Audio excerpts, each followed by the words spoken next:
Yeah, DB. Oh, just cleaning out the deadwood. Okay.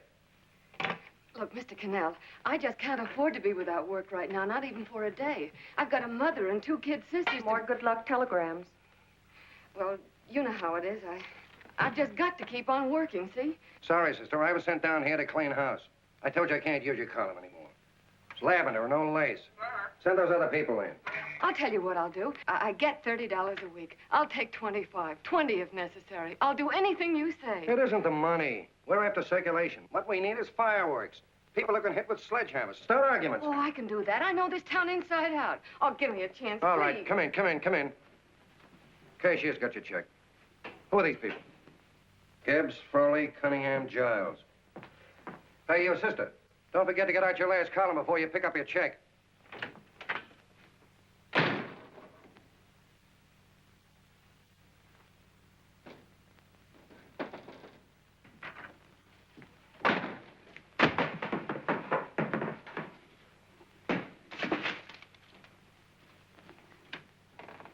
You're a couple of sticks shy in your column, man. Big rich slob like D.B. Norton buys a paper and 40 heads are chopped off. Did you get it, too? Yeah. You too? Oh, Joe. Oh, I'm sorry, darling. Why don't we tear the building down? Before you do, Ann, perhaps you'd better finish this column. Yeah, lavender and old lace. Wait, Joe. Wait. Wants fireworks, huh? Okay.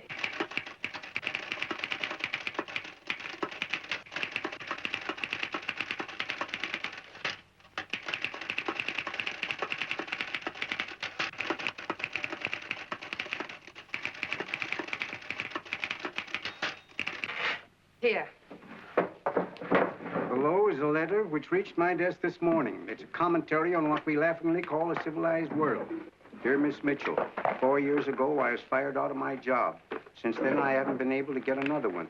At first, I was sore at the state administration because it's on account of the slimy politics here we have all this unemployment.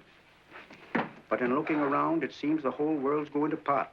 So in protest, I'm going to commit suicide by jumping off the City Hall roof. Signed, a disgusted American citizen, John Doe. Editor's note, if you ask this column, the wrong people are jumping off the roofs. Hey, Ann, this is the old Fakeroo, isn't it? Never mind that, Joe. Go ahead. Sorry.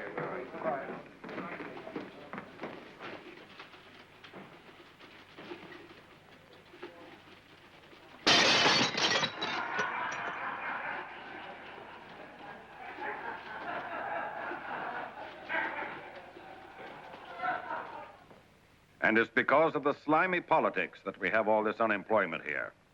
There it is. That's D.B. Norton's opening attack on the governor. Why, Jim, it's just a letter sent into a column. No, I can smell it. That's Norton. Good morning, gentlemen. Good morning, Governor. Morning, You're rather early. Governor, did you happen to see this in a new bulletin? Yes. I had it served with my breakfast this morning. Jim thinks it's D.B. Norton at work. Of course it is. Oh, come, Jim. That little item, D.B. Norton does things in a much bigger way. This is his opening attack on you, Governor. Take my word for it. What did he buy a paper for? Why did he engage a high-pressure editor like Cannell for? He's in the oil business. I tell you, Governor, he's after your scalp. All right, Jim, all right. Don't burst a blood vessel. I'll look into it. You get me Spencer of the Daily Chronicle, please? Yes, I saw it, Governor. If you ask me, that's a phony letter. Why, that gag has got whiskers on it. Okay, I'll get the mayor and maybe the Chamber of Commerce to go after them. Get Mayor Lovett on the phone. Sorry, the mayor's busy on the other phone. Yes, I know, Mrs. Brewster. It's a terrible reflection on our city. I've had a dozen calls already. Spencer of the Chronicle. Hold him. Just a minute. Yes, Mrs. Brewster. I'm listening. I insist that this John Doe man be found and given a job at once. Now, if something isn't done about it, I'll call out the whole auxiliary. Yes, and the junior auxiliary, too. We'll hold a meeting and see that it is... Yes, Spencer? Who? The governor? Well, what about me? It's my building he's jumping off of, and I'm up for re-election, too. What are you doing? Get Cannell at the bulletin. Why, he's liable to go right past my window. Get me Cannell. What was that? What? Out the window. Something just flew by. I didn't see anything. Well, don't stand there, you idiot. Go and look. Open the window. Oh, why did he have to pick on my building? Is there a crowd in the street? No, sir. Then maybe he's caught on a ledge. Look again. I think it must have been a seagull. A seagull? What's a seagull doing around the city hall? That's a bad omen, isn't it? Oh, no, sir. The seagull is a lovely bird. It's all right, Mrs. Brewster. It was just a seagull. Can I help? Nothing's happened yet. No, I'm watching. Don't worry, Mrs. Brewster. Just leave it all to me. Spencer, I'll call you back. Hello, Cannell? What are you doing? This is the mayor. Yes, Mayor Lovett. How many times are you going to call me? I've got everybody and his brother and sister out looking for him. Did you see the box I'm running? An appeal to John Doe. Think it over, John. Life can be beautiful, says Mayor. If you need a job, apply to the editor of this paper and so forth and so forth. Okay, Mayor, I'll let you know as soon as I have something. What? Well, pull down the blinds. Went up to Miss Mitchell's house, boss. Boy, she's in a bad way. Where is she? Hey, do you know something? She supports a mother and 2 kids. What do you know about that? Did you find her? No. Her mother's awful worried about her. When she left the house, she said she was going on a roaring drunk. The girl, I mean. Go out and find her. Sure.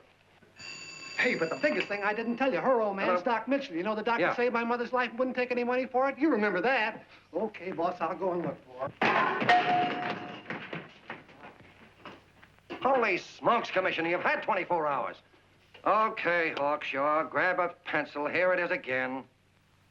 About 5'5", brown eyes, light chestnut hair, and as fine a pair of legs as ever walked into this office. Did you want to see me? No. I've had the whole Army and Navy out searching for you because that's a game we play here every day. I remember distinctly being fired. That's right. But you have a piece of property that still belongs to this newspaper, and I'd like to have it. What's that? The letter. What letter? The letter from John Doe. Oh, The whole town's in an uproar. We've got to find him, and the letter's the only clue. there is no letter. We'll get a handwriting expert to... What? There is no letter. Say that again. There's no letter. I made it up. You made it up. Mm-hmm. You said you wanted fireworks. Don't you know there are 9 jobs waiting for this guy? 22 families want to board him free. 5 women want to marry him, and the mayor's practically ready to adopt him, and you... Just call the morgue, boss. He said there's a girl there. Shut up. Ann!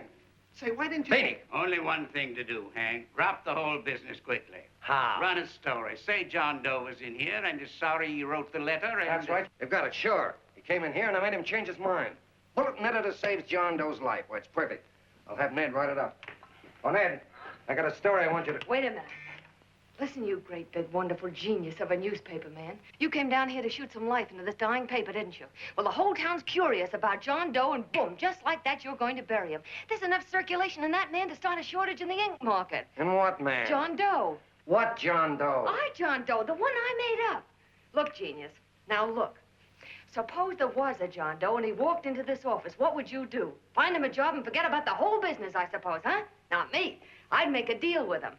A deal? Sure, when you get hold of a stunt that sells papers, you don't drop it like a hot potato. Well, this is good for at least a couple of months. You know what I'd do? Between now and, let's say, Christmas when he's going to jump, I'd run a daily on. Starting with his boyhood, his schooling, his first job. A wide-eyed youngster facing a chaotic world. The problem of the average man, of all the John Does in the world. Now, then comes the drama. He meets discouragement. He finds the world his feet of clay. His ideals crumble, so what does he do? He decides to commit suicide and protest against the state of civilization. He thinks of the river, but no. No, he has a better idea. The city hall. Why? Because he wants to attract attention. He wants to get a few things off his chest, and that's the only way he can get himself heard. So? So he writes me a letter, and I dig him up. He pours out his soul to me. And from now on, we quote, I protest by John Doe. He protests against all the evils in the world. The greed, the lust, the hate, the fear. All of man's inhumanity to man. Arguments will start. Should he commit suicide or should he not? People will write in pleading with him. But no, sir, John Doe will remain adamant. On Christmas Eve, hot or cold, he goes. See? Very pretty. Very pretty indeed, Miss Mitchell. But would you mind telling me who goes on Christmas Eve? John Doe. What John Doe? The one we hire for the job, you lunkhead. Wait a minute. Let me get this through this lame brain of mine. Are you suggesting we go out and hire someone to say he's going to commit suicide on Christmas Eve? Is that it? Well, you're catching on. Who, for instance? Anybody. Beanie'll do. Why, sure. Who, me? Jump off a... Oh, no, any time at Christmas. I'm superstitious.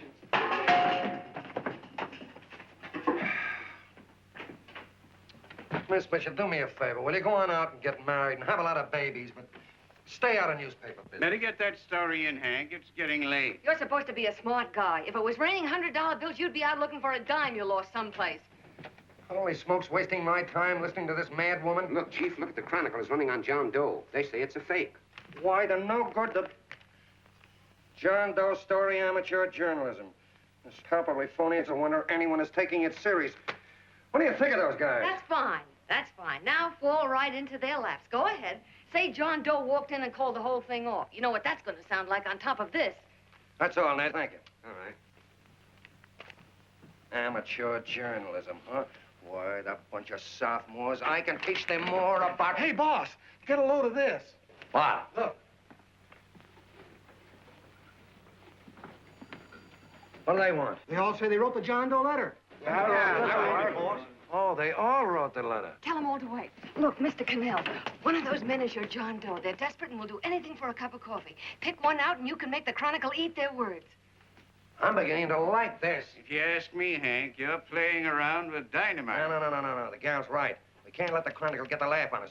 We've got to produce a John Doe now. Amateur journalism, huh? I'll show those guys. Sure, and there's no reason for them to find out the truth either, because naturally, I won't say anything.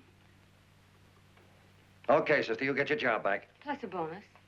What bonus? Or the bonus of $1,000 the Chronicle was going to pay me for this little document.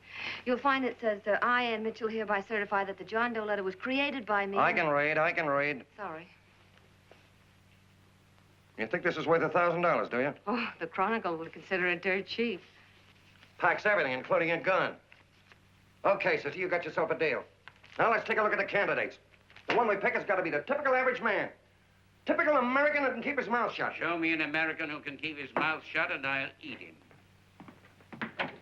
Okay, Beanie, bring him in one at a time.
Did you write that letter to Miss Mitchell? No, I didn't. What are you doing up here, then? Well, the paper says there were some jobs around loose. Thought there might be one left over. Had any schooling? Yeah, a little.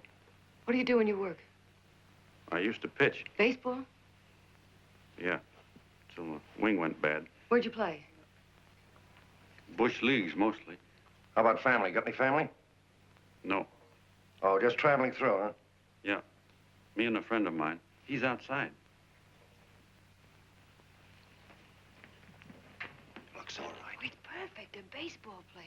What could be more American? I wish he had a family, though. Be less complicated without a family. Look at that face. It's wonderful. They'll believe him. Come on. What's your name? Willoughby. John Willoughby. Long John Willoughby, they called me in baseball. Would you like to make some money? Yeah, maybe. Would you be willing to say you wrote that letter and stick by it?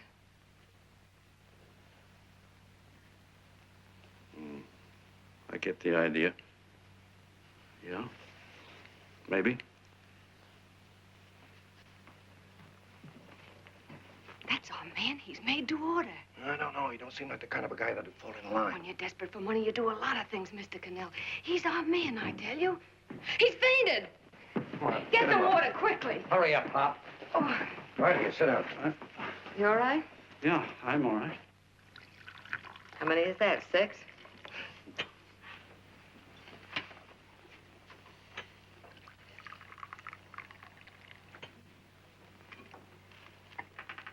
Pretty hungry, weren't you? Say, all this John Doe business is batty, if you ask me. Well, nobody asked you. Trying to improve the world by jumping off buildings. You couldn't improve the world if the buildings jumped on you. Don't mind the colonel. He hates people. He likes you well enough to stick around. Well, that's because we both play doohickeys.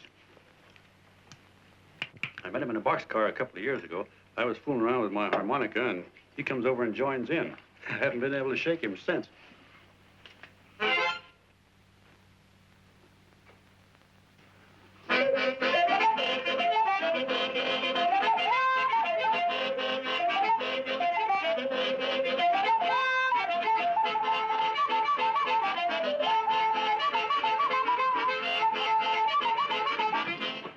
All right, boys, here he is. No, you can't take pictures of him like that, eating a sandwich and with a beard. But he's going to jump off a building. Yes, but not because he's out of a job. That's not news. This man's going to jump as a matter of principle. Well, maybe you're right. We'll clean him up and put him in a hotel room under bodyguards. We'll make a mystery out of him. Did you speak to Mr. Norton? Thinks it's terrific. Says for us to go the limit. Wants us to build a bonfire under every big shot in the state. Oh, swell. Is that the contract? Yeah. What's he doing here? Friend of his. They play duets together. Duets? But can we trust him? Oh. I trust him. Oh, you trust him. Well, that's fine. I suppose he trusts you, too. Oh, stop worrying. He's all right. Okay, but we don't want more than a couple of hundred people in on this thing. Now, the first thing I want is an exact copy of the John Doe letter in your own I've handwriting. got it already. Here. No, that's fine. Now, I want you to sign this agreement. It gives us an exclusive story under your name, day by day, from now until Christmas. On December 26th, you get one railroad ticket out of town. And the bulletin agrees to pay to have your lawn fixed. That's what you want, isn't it? Yeah, but it's got to be by Bonesetter Brown. Okay, Bonesetter Brown goes. Here, sign it. Meanwhile, here's $50 spending money. That's fine. Beanie? Yes, boss. Take charge of him. Get him a suite at the Imperial and hire some bodyguards. Yeah, and some new clothes, Beanie. Think we better have him to Laos? Yeah. Both of them? Yes, both of them, but don't let them out of your sight. Hey, Beanie, gray suit, huh? Yeah. Okay, fellas.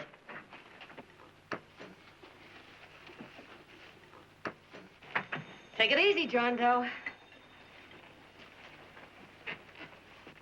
And you start pounding that typewriter. Oh, boy, this is terrific. No responsibilities on our part, just statements from John Doe, and we can blast our heads off. Before you pop too many buttons, don't forget to make out that check for $1,000. Okay, fellas, now, let me see. You sit outside the door. Nobody comes in, see? You two fellas sit in here. Hey, pretty nifty, huh? You ain't gonna get me to stay here. Sure you are. No, sir. That spot under the bridge where we slept last night's good enough for me.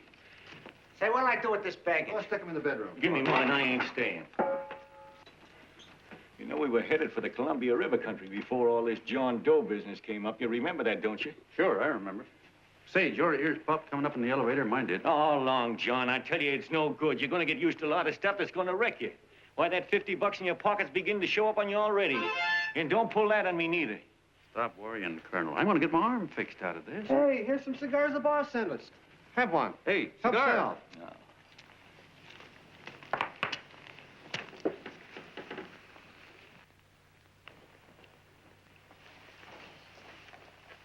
Say, I'll bet you even the major leaguers don't rate an outfit like this. Here, make yourself comfortable.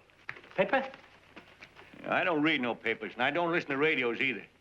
I know the world's been shaped by a drunken barber, and I don't have to read it. I've seen guys like you go under before. Guys that never had a worry. Then they got a hold of some dough and went goofy. The first thing that happens Hey, to did a you guy... get a load of the bedroom? No. The first thing that happens to a guy like that, he starts wanting to go into restaurants and sit down at a table and eat salads and cupcakes and tea. Boy, what that kind of food does to your system.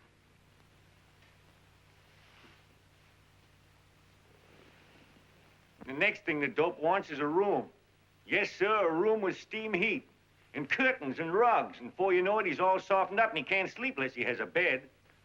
Hey, stop worrying, Colonel. $50 ain't going to ruin me. I've seen plenty of fellas start out with $50 and wind up with a bank account. Hey, what's the matter with the bank account, anyway? And let me tell you, Long John, when you become a guy with a bank account, they got you. Yes, sir, they got you. Who's got him? The helots. Who? Hey, there's the City Hall tower I was supposed to jump off of. It's even higher than this. Who's got him? The helots. Woo! Hey, wait a minute! You're not supposed to jump till Christmas Eve. Do you want to get me in a jam? If it's going to get you in the jam, I'll do you a favor. I won't jump. And when they got you, you got no more chance than a road rabbit. Hey, who'd you say was going to get him? Say, is this one of those places where you ring if you want something? Yeah, just use the phone. Boy, I've always wanted to do this. Hey, Doc, look. Look, Doc. Give me that again, will you? Who's going to get him? The helots. Who are they? Listen, sucker, you ever been broke? Sure, mostly often. All right. You're walking along. Not a nickel in your jeans. You're free as the wind. Hundreds of people pass you by in every line of business. Shoes, hats, automobiles, radios, furniture, everything. And they're all nice, lovable people. And they let you alone. Is that right? Then you get a hold of some dough, and what happens? All those nice, sweet, lovable people become helots. A lot of heels. They begin creeping up on you, trying to sell you something. They get long claws, and they get a stranglehold on you. And you squirm, and you duck, and you holler, and you try to push them away, but you haven't got a chance. They got you. First thing you know, you own things. A car, for instance. Now your whole life is messed up with a lot more stuff. You get license fees, and number plates, and gas, and oil, and taxes, and insurance, and identification cards, and letters, and bills, and flat tires, and dents, and traffic tickets, and motorcycle cops, and courtrooms, and lawyers, and fines, and 1,000,001 other things. And what happens? You're not the free and happy guy you used to be. You gotta have money to pay for all those things. So you go after what the other fellas got. And there you are. You're a helot yourself.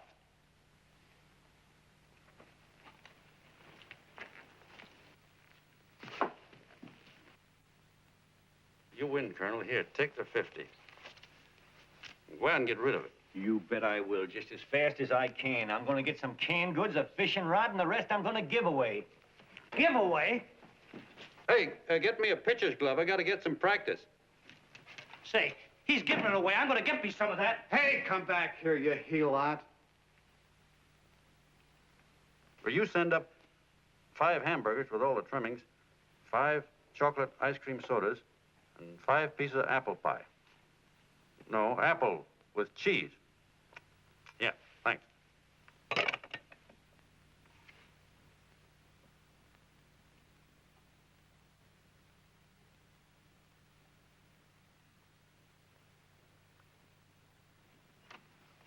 Hello there. Well, well. If it isn't the man about town. All set, Miss Ann. Oh, yes. Let's go. Let's see, we want some action in these pictures. Action? Mm-hmm. That's good. No. This man's going to jump off a roof. Oh. Here, wait a minute. Let me comb your hair. Sit down. Yeah, that's better.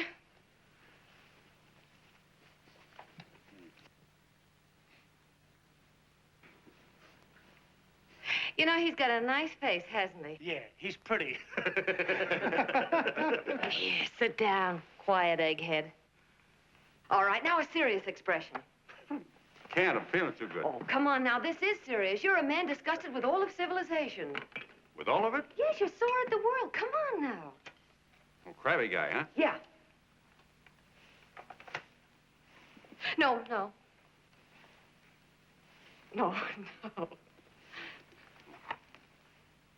No, look. You don't have to smell the world. Well, all those guys in the Never picture mind stand- those guys. All right, stand up. Now, let's see what you look like when you protest. Against what? Against anything, just protest. You got me. Oh, look, I'm the umpire, and you just cut the heart of the plate with your fast one, and I called it a ball. What would you do? Oh, you did, huh? Yeah. Why can't you call him right, you boneheaded... Grab it, Eddie, grab it!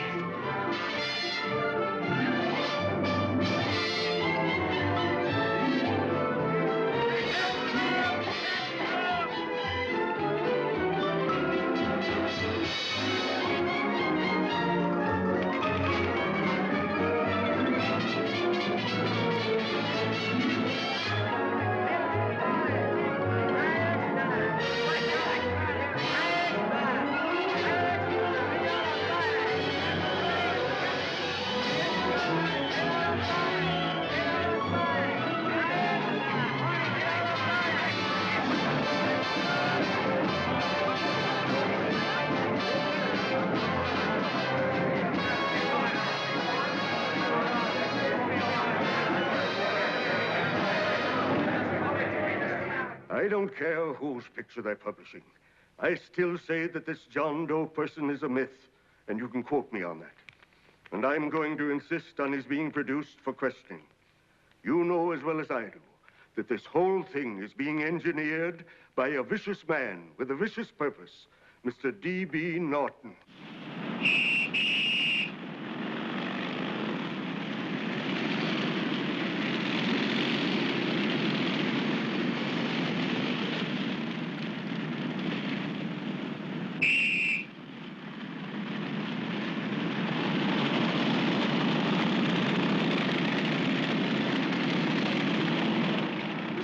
And Miss Mitchell are at the house, sir. Oh, they are? All right. Come on. Personally, I think it's just plain stupidity to drop it. Now, you should see his fan mail, thousands. Why, it's going over like a house afire. What are you afraid of, Canelo? It's doubled our circulation. Yeah, but it's got everybody sore. Ads are being pulled. The governor's starting a libel suit. What's more, they all know John Doe's a phony, and they insist on seeing Well, what about it? Let them see him. We'll go on one better. They can also hear him. You own a radio station, Mr. Norton. Why not put him on the air? Watch out for this dame DB. She'll drive you batty. Oh, Look, we can't let him get to this Bush League pitcher and start pumping him. Good night. Now, tell him what that screwball might do. I walked in yesterday. Here he is, standing on a table with a fishing pole. Fly casting. Take my advice and get him out of town before this thing explodes in our faces. If you do, Mr. Norton, you're just as much of a dumb cluck as he is. Excuse me. No, you got yourself a meal ticket and you hate to Sure, let go. it's a meal ticket for me, I admit it, but it's also a windfall for somebody like Mr. Norton who's trying to crash national politics. That's what you bought the newspaper for, isn't it? You want to reach a lot of people, don't you? Well, put John Doe in the air and you can reach 130 million of them. He can say anything he wants and they'll listen to him. All right, we'll forget the governor and the mayor and all the small fry like that. This can arouse national interest. If he made a hit around here, he can do it every place else in the country. And you'll be pulling the strings, Mr. Norton. Go down to the office and arrange for some radio time. But, DB, you're not going to As fall... soon as possible. Okay. I just came in to get warm myself. Come on, let's go. Don't you go. I want to talk to you.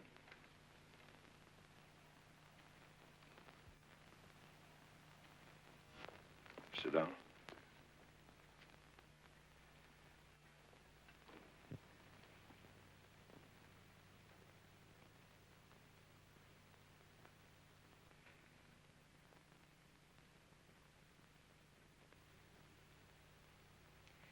Hey, this John Doe idea was yours, huh? Yes, sir.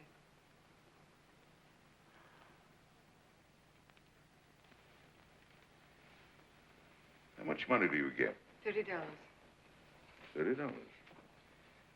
Well, what are you after? I mean, what do you want? A journalistic career? Money. Money? Well, I'm glad to hear somebody admit it.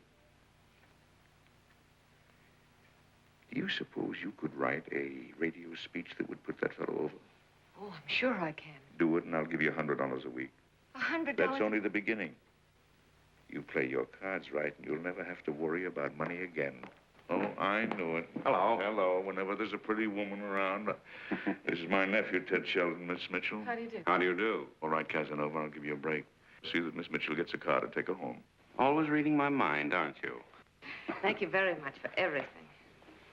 And Miss Mitchell, I think from now on you'd better work directly with me.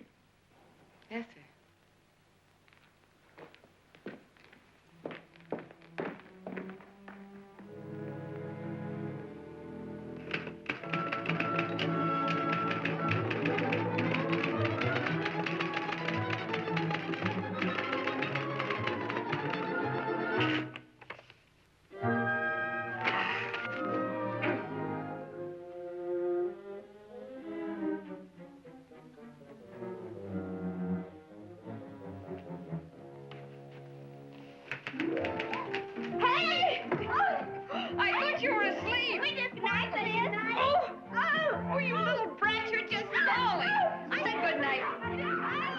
Come, children. It's past your bedtime. Go on, Mama. Come on. Now, keep Booch off the bed. Fork through me. I'm done. I'll never get this speech right. Oh, yes, you will, Ann, dear. You're very clever. Yeah, I know. What are you looking for? Your purse, I need $10. What for? I gave you 50 just the other day. Yes, I know, dear, but Mrs. Burke had her baby yesterday. 9 pounds. And there wasn't a thing in the house. And then the community chest lady came. And the 50's all gone, huh? Who's the 10 for? The Websters. The Websters. You remember those lovely people your father used to take care of. I thought I'd buy them some groceries. Oh, Anne, dear, it's a shame those You're poor... marvelous, Ma. You're just like Father used to be. Do you realize a couple of weeks ago we didn't have enough to eat ourselves? Well, yes, I know, dear, but these people are in such need. And we have plenty now. If you're thinking of that $1,000, forget it. It's practically all gone. We owed everybody in town. Now, you just got to stop giving all your money away. Oh, Anne, dear. Oh, I'm sorry, Ma. Oh, don't pay any attention to me. I guess I'm just upset about all this. Gee whiz, here I am with a great opportunity to get somewhere, to give us security for once in our lives, and I'm stuck. If I could put this over, your Mrs. Burke can have 6 babies. You mean this speech you're writing? Yeah, I don't know. I simply can't get it to gel. I created somebody who's going to give up his life for a principle. Hundreds of thousands of people are going to listen to him over the radio. And unless he says something that's sensational, it's just no good.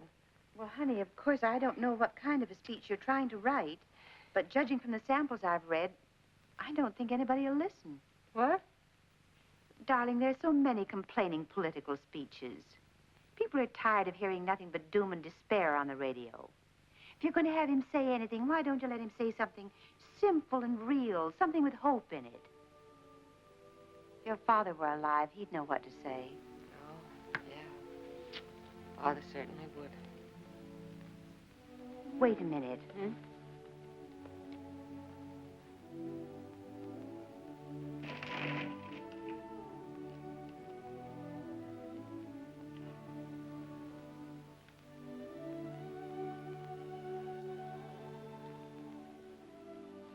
That's your father's diary, Anne. Father's... I never knew he had a diary. There's enough in it for 100 speeches. Things people ought to hear nowadays. You be careful of it, won't you, dear? It's always helped to keep your father alive for me. You bet I will, Ma. Wait a minute. John Doe don't want to sign no autographs. Well, what does he do all day? What does he do all day? He's writing out his memories. Sorry, lady, you can't see Mr. Doe. He wants to be alone. No. No, he just sits around all day and commutes with himself.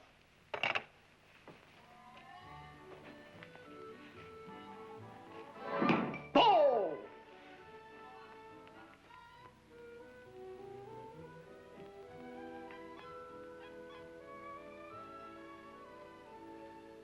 I don't know how you're going to stand it around here till after Christmas. I'll bet you ain't heard a train whistle in 2 weeks.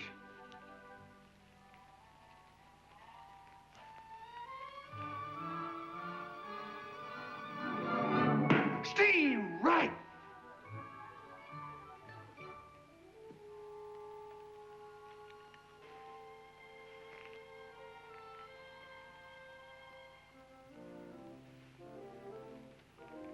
I know why you're hanging around.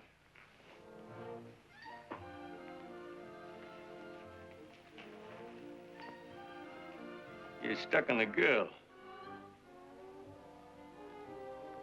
That's all a guy needs is to get hooked up with a woman.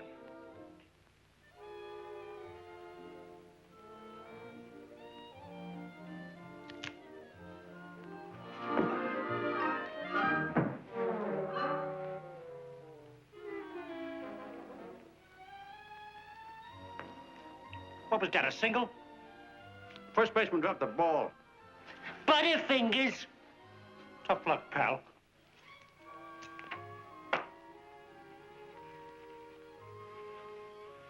Guy has a woman on his hands. First thing he knows, his life is balled up with a lot more things. Furniture.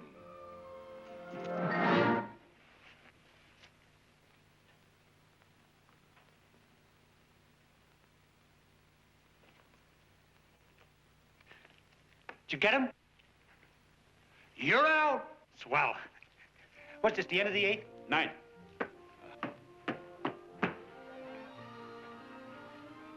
Hey, Beanie, there's a couple of mugs from the Chronicle snooping around out here. Huh? Come on, Angel Face. Gangway. What's the score, Angel Face? 3-2, our favor. Gee, that's great.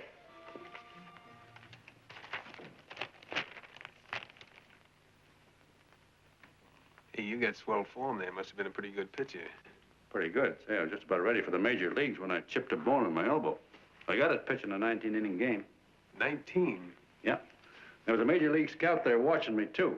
And he came down after a game with a contract. You know what? I couldn't lift my arm to sign it. I'll be okay, though, as soon as I get it fixed up. It's too bad.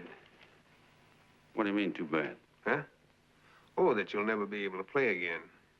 What are you talking about? I just told you I was going to get Well, you know how they are in baseball if a guy's mixed up in a racket. Racket? What do you mean? Well, I was just thinking about this John Doe business. Why, as soon as it comes out it's all a fake, you'll be washed up in baseball, won't you? Yeah. Hey, doggone. I never thought about that.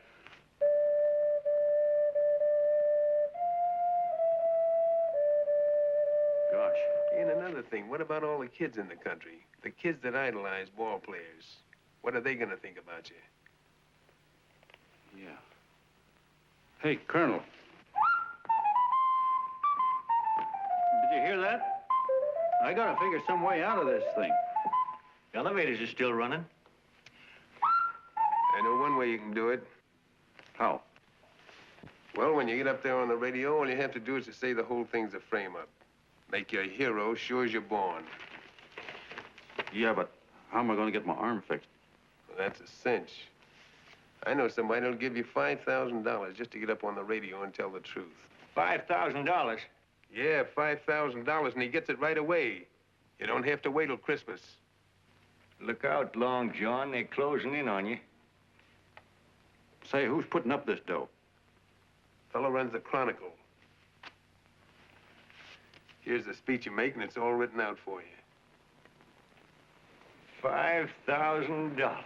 Holy mackerel, I can see the helots coming, the whole army of them. It's on the level.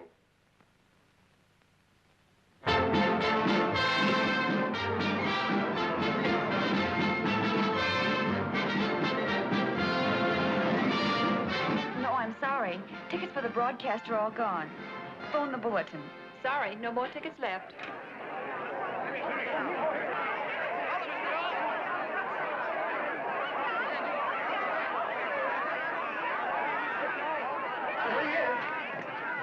Hello, John. All set for the big night? Swell. Turn around. One moment. Now stand still. Hold it, Mr. Doe. Hold it. A big smile, Mr. Doe. That's right. Okay, Jeannie, that's All right, all. Take him out. Come on. Now, look, John, here's the speech. It's in caps and double-spaced. You won't have any trouble reading it. Not nervous, are you? No. Of course not. He wouldn't be.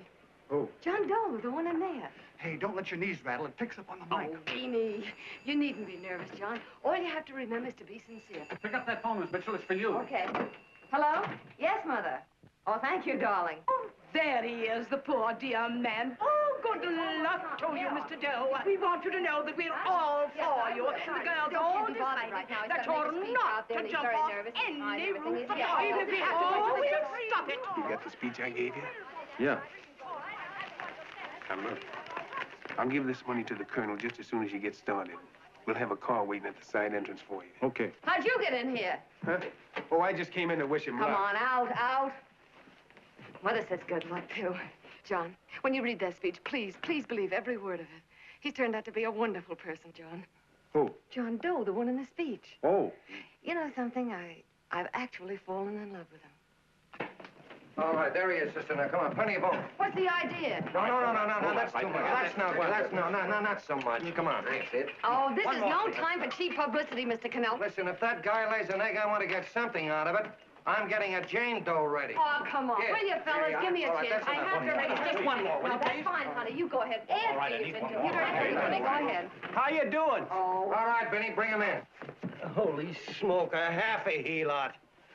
There you are, boss, just like you ordered. Symbols of little people. Okay, get him up. All right, young fella. This is ridiculous, Mr. Cannell. Come on, give me a chance. The man's on the air. Please. Come on, shot. Oh, fellas, I told you could have all the pictures you want. No, come on, ask. You can have a... Come on, that's right. Do what you can get all the pictures you want. Thank you very much. Come on, will you? That's right. Come on, Snooks, you better bail out. Okay, goodbye, Mr. Doe. Beanie. All right. Better get ready. 1 minute to go. Wow, 1 minute to go and the score is nothing to nothing. Now, please, John, you won't let me down, will you? Will you? Of course you won't. If you'll just think of yourself as the real John Doe. Listen, everything in that speech are things a certain man believed in. He was my father, John. And when he talked, people listened. And they listened to you, too. Funny. You know what my mother said the other night? She said to look into your eyes, that I'd see Father there. Hey, what do you say? Okay, we're coming. Come on. Now, listen, John, you're a pitcher. Now get in there and pitch. Good luck. Give him room. Let him through. Come on.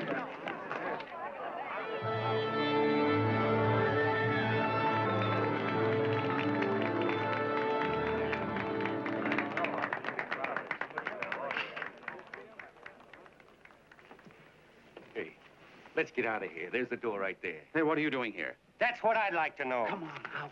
Hey, he's a friend of mine. Never mind, let him alone. He's all right. I'll be right over there pulling for you. No, John, over here.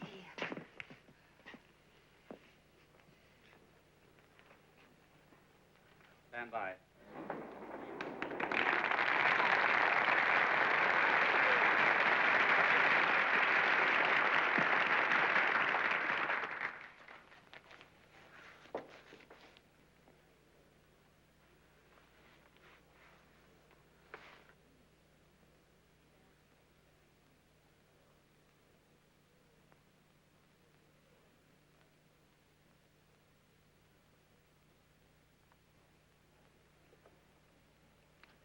Phone the Chronicle. Tell them to start getting those extras out.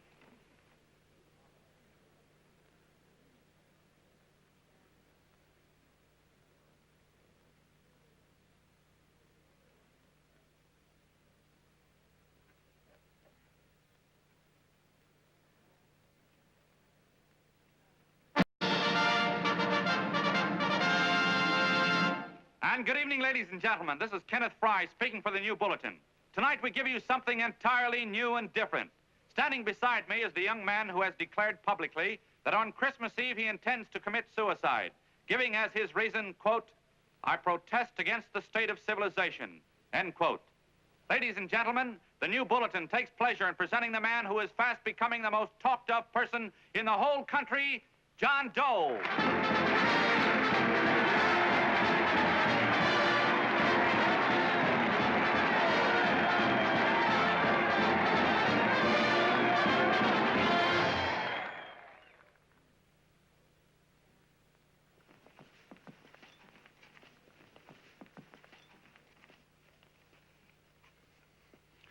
Ladies and gentlemen, I am the man you all know as John Doe. I took that name because it seems to describe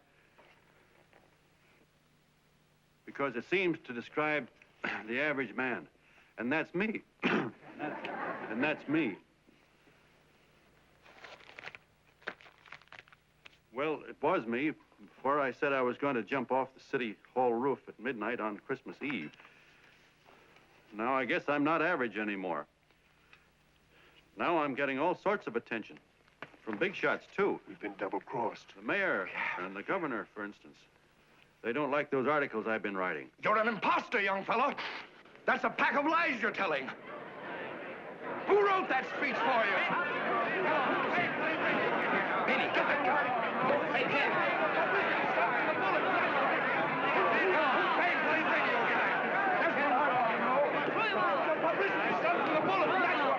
Spencer. Ladies and gentlemen, the disturbance you just heard was caused by someone in the audience who tried to heckle Mr. Doe. The speech will continue.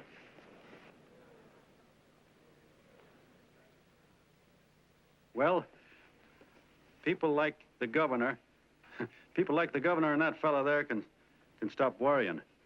I'm not going to talk about them. I'm going to talk about us, the average guys, the John Does. If anybody should ask you what the average John Doe is like, you couldn't tell him because he's a million and one things. He's Mr. Big and Mr. Small. He's simple and he's wise. He's inherently honest, but he's got a streak of larceny in his heart. He seldom walks up to a public telephone without shoving his finger into the slot to see if somebody left a nickel there.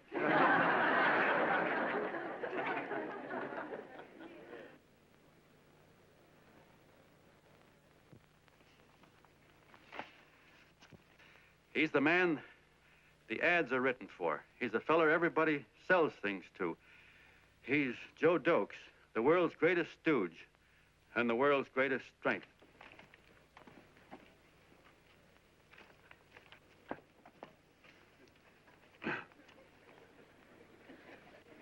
Yes, sir. Yes, sir, we're a great family, the John Does. We are the meek who are supposed to inherit the earth. You'll find us everywhere. We raise the crops, we dig the mines, work the factories, keep the books, fly the planes, and drive the buses. And when a cop yells, "Stand back there, you," he means us, the John Does. What kind of a speech is that? Didn't you read it?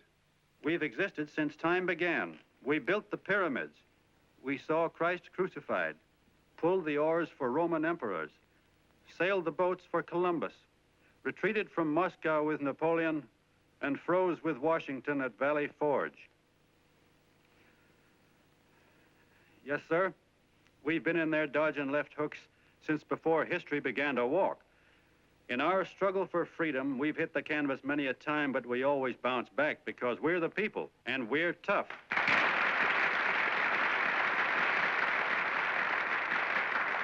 They've started a lot of talk about free people going soft, that we can't take it. That's a lot of hooey. A free people can beat the world at anything, from war to tiddlywinks, if we all pull in the same direction.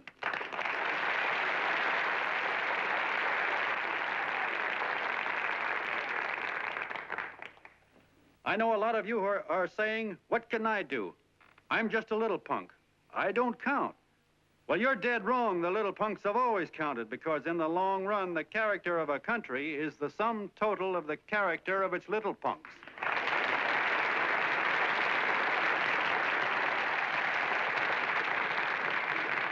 But we've all got to get in there and pitch. We can't win the old ball game unless we have teamwork. And that's where every John Doe comes in. It's up to him to get together with his teammate. And your teammate, my friends, is the guy next door to you. Your neighbor. He's a terribly important guy, that guy next door. You're going to need him, and he's going to need you, so look him up. If he's sick, call on him. If he's hungry, feed him. If he's out of a job, find him one. To most of you, your neighbor is a stranger, a guy with a barking dog and a high fence around him. Now, you can't be a stranger to any guy that's on your own team. So tear down the fence that separates you. Tear down the fence, and you'll tear down a lot of hates and prejudices. Tear down all the fences in the country, and you'll really have teamwork.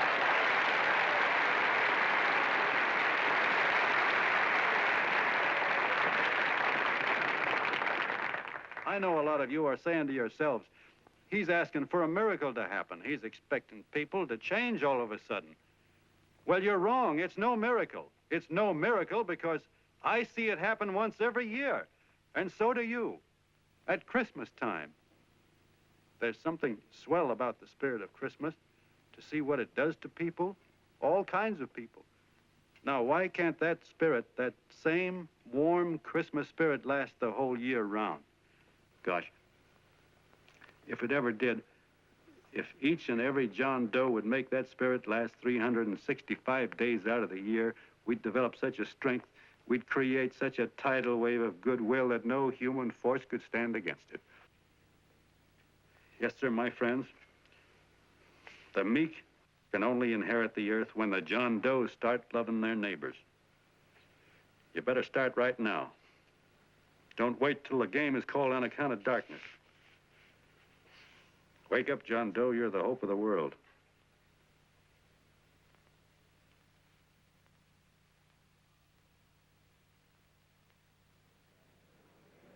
John, you're a wonder.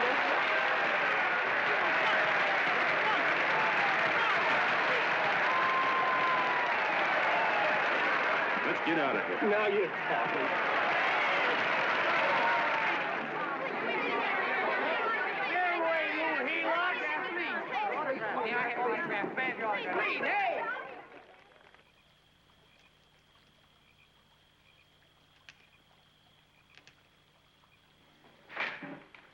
I knew you'd wake up sooner or later. Boy, am I glad we got out of that mess. I had the $5,000 sewed up. Could have been on my way to old Doc Brown. You're a pitcher, John, she says. Now, go in there and pitch. What a sucker. Yeah, she's a heel-lot just like the rest of them. It's lucky you got away from her.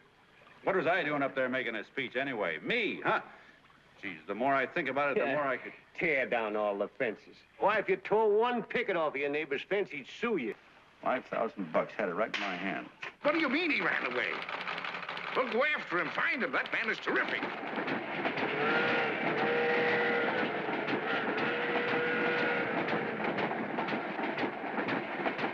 Columbia River, here we come.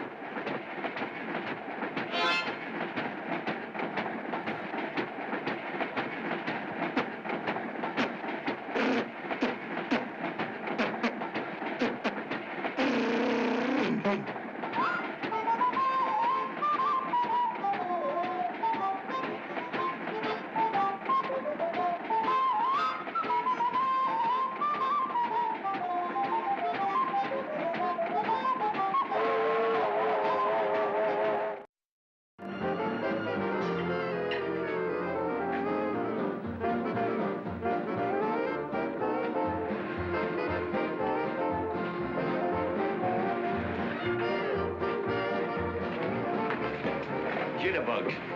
Yeah. Say, how much money we got left? 4 bits. Better make it donuts, huh? Yeah.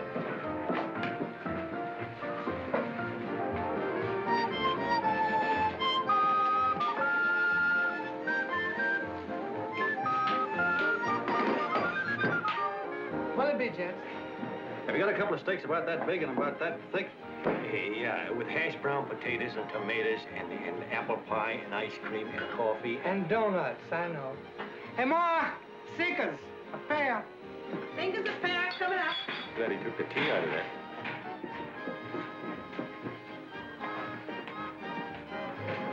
Hey, look. Join the John Doe Club. John Doe Club.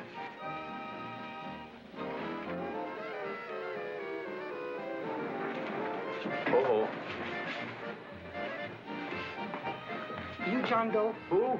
John Doe. Ah, you need glasses, buddy. Oh, but it's a spitting image of John Doe. Yeah, but his name is Willoughby. I'm John Willoughby. I'm a baseball player. Sure. Oh, no, I'd know that voice anyway. You can't kid me. You John Doe. Hey, Ma! Ma!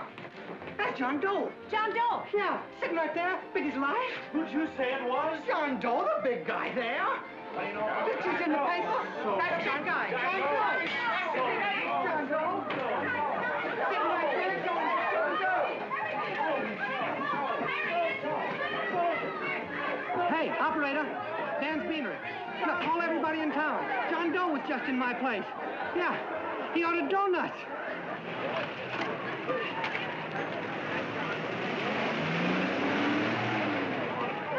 John Doe. Hey, let's see John Doe. Come on.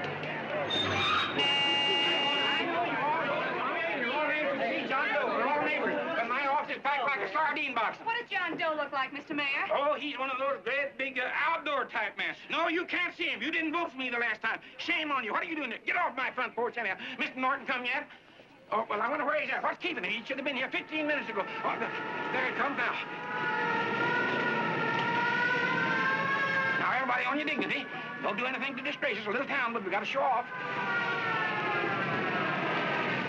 Better let me talk to him. All right, but present it to him as a great cause for the common man. Ah, here they come. Now, give him room down there. Give him room, folks. Come on now. Come on. Here they come. Here they come. Here's Mr. Norton. How do you do, Mr. Norton? I'm Mayor Hawkins. Here's Mr. Norton. Let me go, you darn fool. I'm the mayor. Mr. Norton. Mr. Norton. Mr. Norton. I'm Mayor Hawkins. Your office telephoned me to hold him. Well, that's fine. How is he? Oh, he's fine. He's right in my office there. You know, it's a big honor having John Doe here, and you too. Haven't had so much excitement since the old city hall burned down. People are so excited in the electoral scrolls of Matilda Darling, phone the newspapers, telling Mr. Norton's here. Step right inside, Mr. Norton. My office. Very comfortable here, Mr. Norton. Just had it air conditioned. Gangway, please. Make room for Mr. Norton. Gangway. Gangway. Here he is, Mr. Norton. Well taken care of. The neighbors are serving him a light lunch. Hello, John. Mr. Mayor, if you don't mind, we'd like to talk to him alone. Why, certainly, certainly. All right, everybody. Clear out. No, but you... Everybody, quickly now. Come on. Look at that. Come on. Come on. That's it. All right. All right. Don't argue with me here. Wait till we get home. Don't you push me around like that. Even though I'm your wife, you can't push me around. Look, Mr. Norton, I think you got a lot of nerve having those people hold us here. There's nobody holding you here, Mr. Doe. It's only natural There's that people... nobody holding us here. Let's get going. Incidentally, my name isn't Doe. It's Willoughby. Look, John, something terribly important's happened. They're forming John Doe clubs. We know of 8 already, and they say that there's John Doe clubs? What for? To carry out the principles you talked about in your radio speech. I don't care what they're forming. I'm on my way, and I don't like the idea of being stopped either. Oh, but you don't know how big this thing is. You should see the thousands of telegrams we've received and what they're saying about you. Look, it started as a circulation stunt, didn't it? Well, you got your circulation. Now, why don't you let me alone? Oh, it started as a circulation stunt, but it isn't anymore. Mr. Norton wants to get back of it and sponsor John Doe clubs all over the country. He wants to send you on a lecture tour. Me? Uh-huh. Well, certainly, with your ability to influence people, it might grow into a glorious movement. Say, let's get something straight here. I don't want any part of this thing. If you got an idea I'm going around lecturing to people, why, you're crazy. Baseball's my racket, and I'm sticking to it. Come on, Colonel, let's get out of here. John, please, please. I just got rid of one crowd. But please, Mr. Mayor, tell him the John Doe Club wants to talk to him. Let them in, Mr. Mayor. Let them come in. Okay, folks, but remember your manners. No stampeding. Walk slow, like you do when you come to pay your taxes.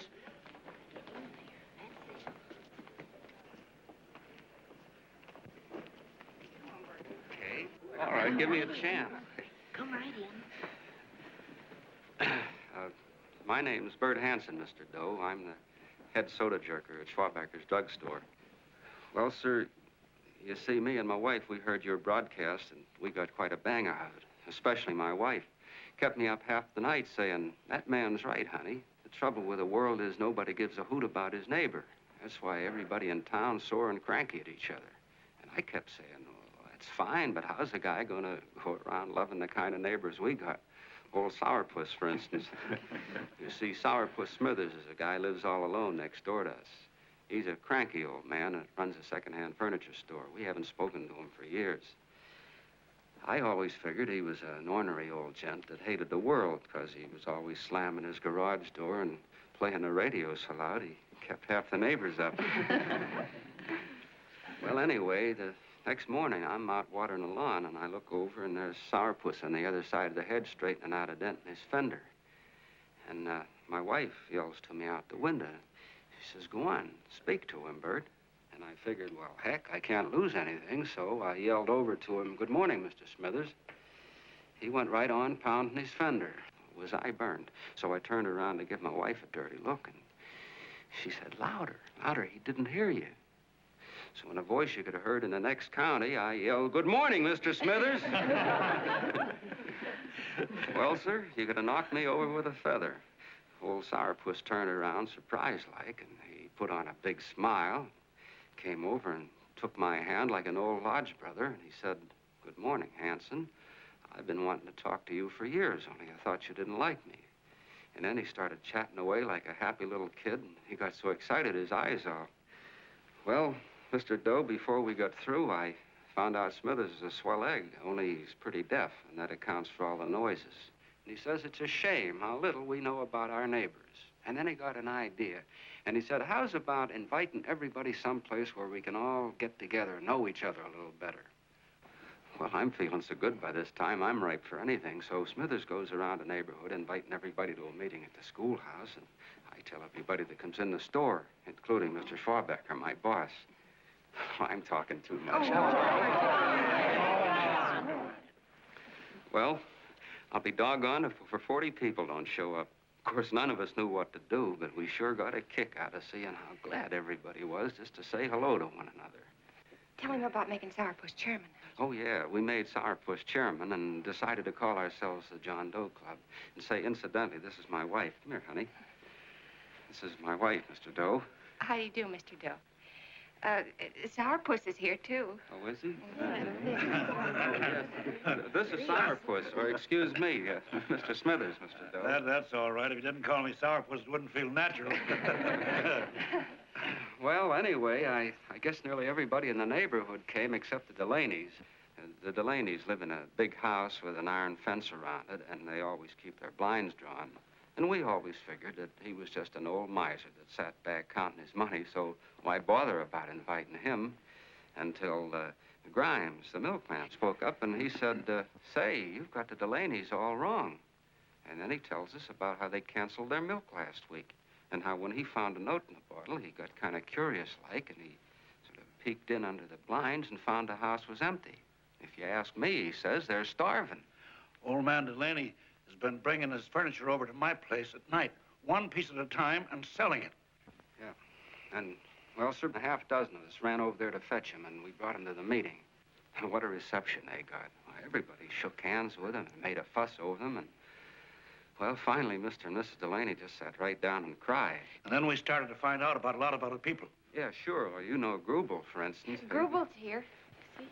Yeah, that's a... Of course, you don't know Grubel, but he's the man that everybody figured was the worst no-account in the neighborhood because he was living like a hermit, and nobody would have anything to do with him.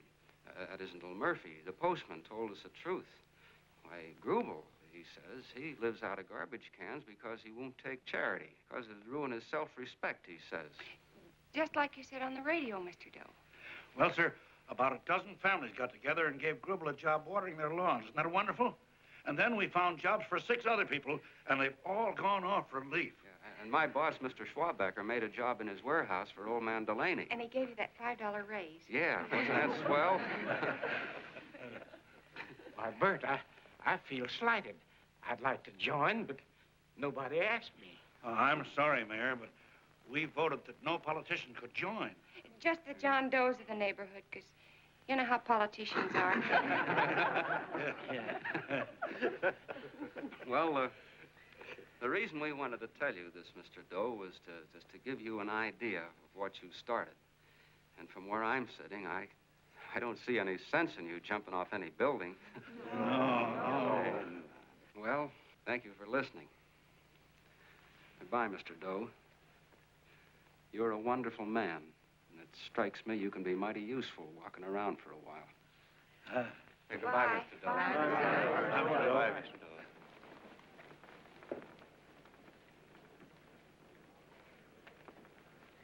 I'm Mrs. Delaney, Mr. Doe. And God bless you, my boy.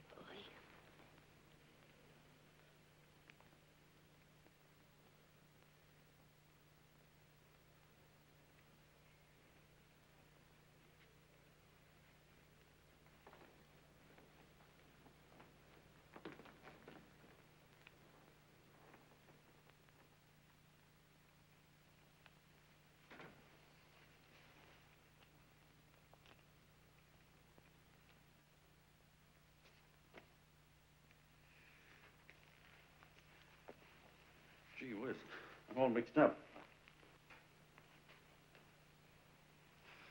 I don't get it. Look, all those swell people think I'm going to jump off a building or something. I never had any such idea. Gosh. The fellow'd have to be a mighty fine example himself to go around telling other people how to... Say, look, what happened the other night was on account of Miss Mitchell here. She wrote the stuff. Don't you see what a wonderful thing this can be? But we need you, John. You're hooked. I can see that right now. They got you. Well, I'm through. For 3 years, I've been trying to get you up to the Columbia River country. First, it was your glass arm. Then it was the radio. And now it's the John Doe clubs. Well, I ain't waiting another minute. Gangway, you helots. Hey, Colonel, wait a minute. Hey, Colonel! I want you personally to go along with John Doe and Miss Mitchell and handle the press and the radio. Me? Yes, I don't want to take any chances. And Johnson. Yes, Stevie? Your crew will do the mop-up job. They'll follow John Doe into every town, see that the clubs are properly organized and the charters issued. Right. There are only 8 flags up there now. I want to see that map covered before we get through.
wildfire. If they made demands, I'd understand it. But the John Does ask for nothing. People are going off relief. If this keeps up, I'll be out of a job. As soon as he gets strong enough, we'll find out what John Doe wants. 30 every Thursday, 60 at 60. Who knows what? I'm sorry, boss. They just won't let anybody talk politics to them. It's crazy. We've got to get to them. They represent millions of voters.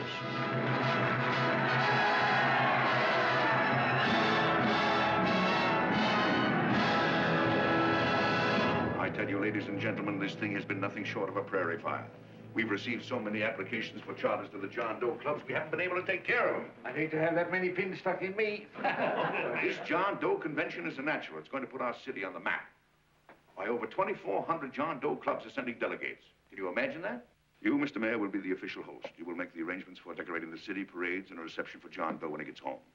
And don't wear your high hat. No high hat? No high hat. And from you, Cannell, I want a special John Doe edition every day until the convention is over. And now, if you will, please step into the outer office and look your prettiest because there are photographers there to take pictures of this committee. Don't worry, Libby. Everything will be taken care of. Isn't it all too wonderful? Gather down here tonight, school down, get a nice lunch around here. Oh, Mr. Mayor, would you step down in front row, please? You ladies get close to him, that's it. Well, I don't get it. Get what? Look, DB, I'm supposed to know my way around. This John Doe movement has cost you a fortune. Now, this convention is going to cost plenty. Well? Well, I'm stuck with 2 and 2, and I'm a sucker if I can make 4 out of it. Where do you come in? I'll have the satisfaction of knowing that my money has been spent for a worthy cause. I see. I better stick to running the paper, huh? I think maybe you better had. And Cannell, I'd like to have the John Doe contract, all the receipts for the money we advanced him with the letter Miss Mitchell wrote, for which I gave her $1,000. Yes, sure. Well, we leave for the airport. Half an hour. Is that Johnny boy's room? Better hustle him up. He'll be ready on time. He's packing. Ah, good. Did you see his picture on the cover of Time? Yeah. I gotta give you credit, Annie girl. I've handled a good many big promotions in my time. Everything from a World's Fair to a channel swimmer. But this one has certainly got me spinning. And now a John Doe convention. Wow. Say, if you could only get him to jump off the City Hall roof on Christmas Eve, I'd guarantee you 500,000 people there. Charlie. Huh? What do you make of him? Oh, Johnny boy? Well, I don't know what angle you want, but I'll give it to you quick. Number 1, he's got great yokel appeal, but he's a nice guy. Number 2, he's beginning to believe he really wrote that original suicide letter that you made up. Number 3, he thinks that you're Joan of Arc or something. Yeah, I know. Number 4, well, you know what number 4 is. He's nuts about you. Yeah, it's running out of his ears. You left out number 5. We're all heels, me especially. Holy smoke. Come in.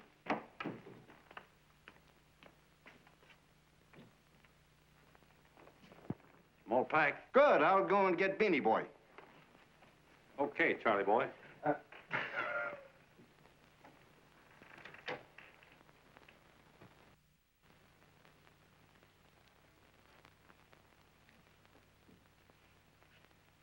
Can I help you pack? No, thank you.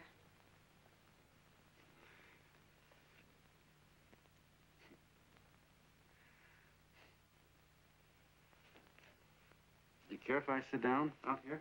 No.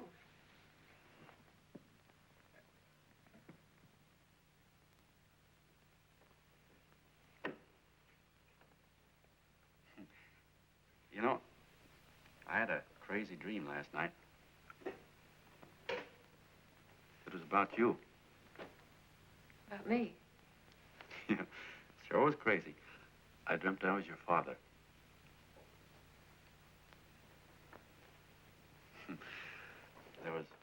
There was something I was trying to stop you from doing.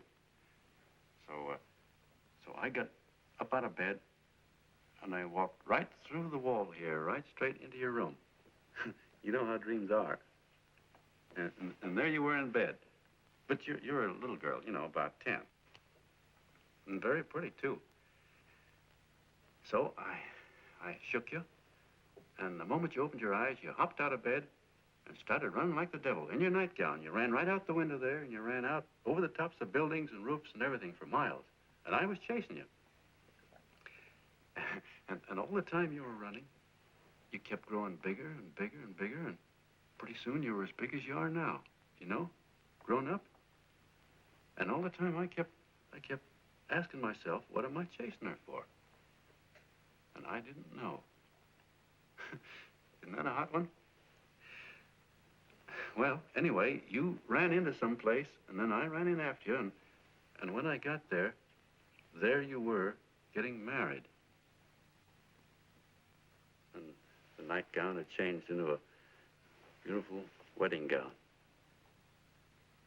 You sure look pretty, too. And then I knew what it was I was trying to stop you from doing. Dreams are sure crazy, aren't they? Well, would you like to know who it was you were marrying? Oh, a tall, handsome Ubangi, I suppose. No, not that bad. It was that fellow that sends you flowers every day. Yeah, what's his name? Mr. Norton's nephew? Ted Sheldon. Yeah, that's the one. But here's the funniest part of it all. I was the fellow up there doing the marrying, you know, the justice of peace or something. You were? I thought you were chasing me. Well, yes, I was, but I was your father then, you see. But the real me, John Doe, or that is, Long John Willoughby, I was the fellow up there with the book. You know what I mean? I guess so. Then what happened? Well, I took you across my knee and I started spanking you. That is, I didn't do it. I mean, I did do it, but it wasn't me, you see. I was your father then.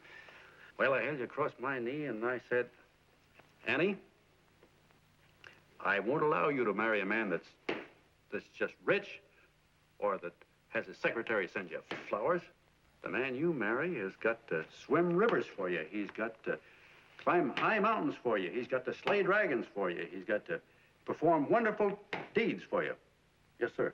And all the time, the guy up there, you know, with the book, me, just stood there nodding his head. And he said, go to it, Pop. Whack her one from me, because that's just the way I feel about it, too. So he said, come on down here and whack her yourself. So I came down and I whacked you a good one. See? And he whacked you. And I whacked you another one. We both started whacking you like... Well, if you're through whacking her, come on, let's get going. Okay, fellas, right in here. You go out the side entrance. There's a bunch of autograph seekers out front. We'll be down with the bags in a minute. Come on, don't make a government project out of this. Hi, Benny. When's our plane take off again? Couple of minutes. How many people do you think we've talked to already, outside the radio, I mean? Oh, I don't know. About 300,000. 300,000. What makes them do it, Ann? What makes them come and listen and get up their John Doe clubs the way they do? I've been trying to figure it out. Look, John, what we're handing them are platitudes. Things they've heard 1,000,000 times. Love thy neighbor, clouds have silver linings, turn the other cheek. It's just a... Yeah, I heard them 1,000,000 times, too, but there you are. Maybe they're like me, just beginning to get an idea of what those things mean.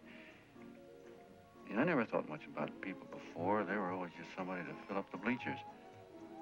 The only time I worried about them is when they didn't come in to see me pitch. You know, lately I've been watching them when I talk to them. I could see something in their faces. I could feel that they were hungry for something. You know what I mean? Maybe that's why they came. Maybe they're just lonely and wanted somebody to say hello to. I know how they feel. I've been lonely and hungry for something practically all my life.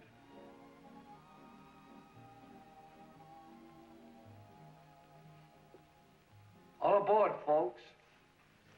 That's what I said, it's yours. Yeah, that's true. Oh, somebody else sitting here? No, that's your seat. And this is your coat. Mine? A little token of appreciation. Oh, it's beautiful, D.B. Well, I don't quite know what to say. Well, don't say anything at all. Just sit down. Oh. Go ahead, open it.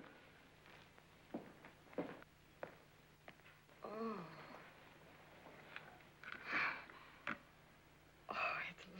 lovely. And a new contract goes with it. Well, come on, spring it. You've got something on your mind. It must be stupendous. That's what I like about it. Right to the point, like that. All right, Practical Annie, here it is. Tomorrow night, before a crowd of 15,000 people and talking over a nationwide radio hookup, John Doe will announce the formation of a third party. A third party? Yes, the John Doe Party. Devoted entirely to the interests of all the John Does all over the country, which practically means 90% of the voters. He will also announce the third party's candidate for the presidency. A man whom he personally recommends, a great humanitarian, the best friend the John Does have. Mr. D.B. Norton. Yes.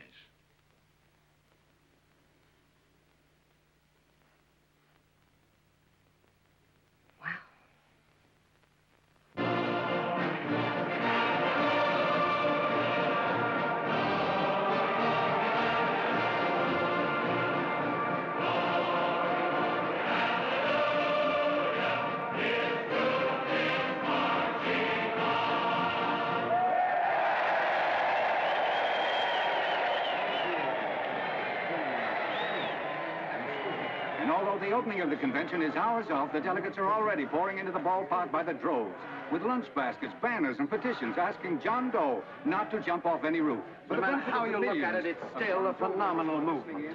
These John Does, or the hoi polloi, as you've heard people call them, have been laughed at and ridiculed. But here they are, gay and happy, having traveled thousands of miles, their expenses paid by their neighbors, to come here to pay homage to their hero, John Doe. And in these days of wars and bombings, it's a hopeful sign that a simple idea like this can sweep the country. An idea based on friendliness, on giving and not taking, on helping your neighbor and asking nothing in return. And if a thing like this can happen, don't let any of your grumbling friends tell you that humanity is falling apart. This is John B. Hughes, signing off now and returning you to our main studio until 9 o'clock, when the convention will officially open. Oh, John, come in. Say, I'm kind of... It's raining out a little. That's all right. It's good to see you. Sit down. Thanks.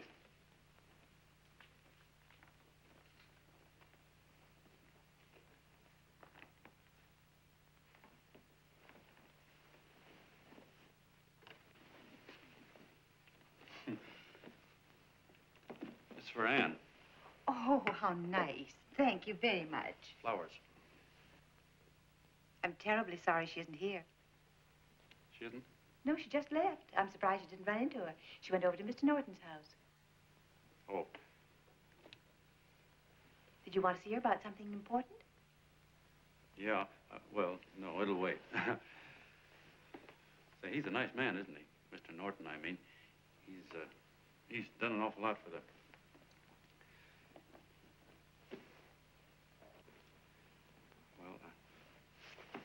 Say, my coat's pretty wet, man. I'm afraid I might have wet the couch a little.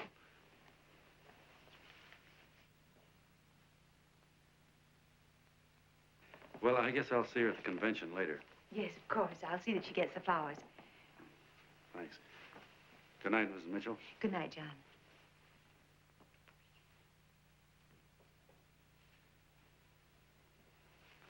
Say, Miss Mitchell,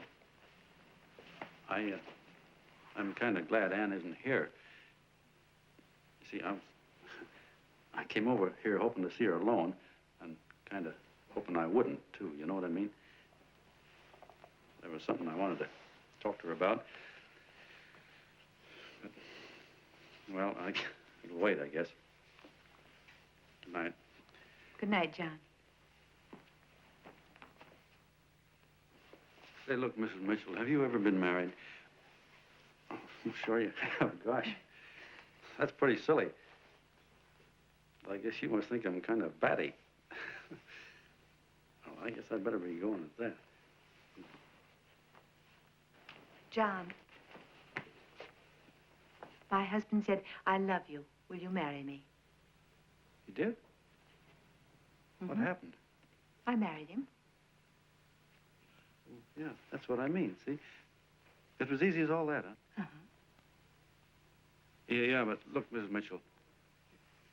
You know, I love Anne, and it's going to be awfully hard for me to say it because, well, you know, she's so wonderful. And, well, the best I ever was a Bush League pitcher. And, you know, I think she's in love with another man, the one she made up. You know, the real John Doe. Well, that's pretty tough competition. I bet you he'd know how to say it all right. On me, I get up to it and around it and in back of it, but I never get right to it. You know what I mean? So the only chance I've got is, well, if somebody could kind of give her a warning, sort of prepare her for the shock. You mean you'd like me to do it? Well, I was thinking that, yeah, you know, sort of break the ice. Of course I will, John. See, well, thank you, Mrs. Mitchell. Hey, you're okay.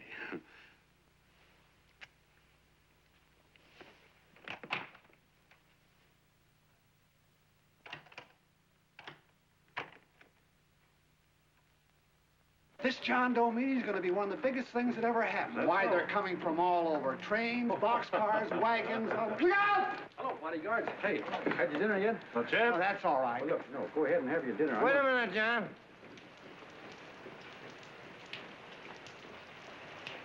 Hello, Mr. Connell. How are you, John? John, I want to have a little talk with you. What's the matter? Are you falling? Come on. Hey, boss. Oh, quiet. Say, tell me something. Did you read the speech you're going to make tonight?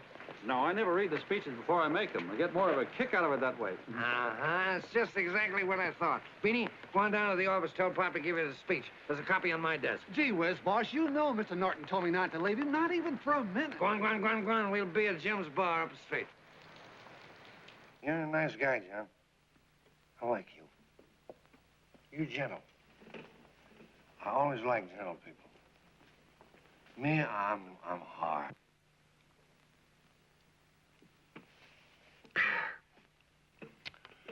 Yep, I'm hard. But you want to know something? I've got a weakness. Never guess that, would you? Well, I have. Want to know what it is? Star-Spangled Banner. Screw you, huh? Well, maybe it is, but play the Star-Spangled Banner. I'm a sucker for it. Always gets me right here. Know what I mean? Yeah, it gets me right back here. Oh, back there, huh? Well, every man to his own taste. You weren't old enough. You weren't old enough for the World War, were you, Jim? No, of course not. No, you must have been just a kid. I was just ripe and raring to go. You know what my old man did when I joined up? He joined up, too. Got to be a sergeant. And here's a kick for you. We were in the same outfit. Funny, huh?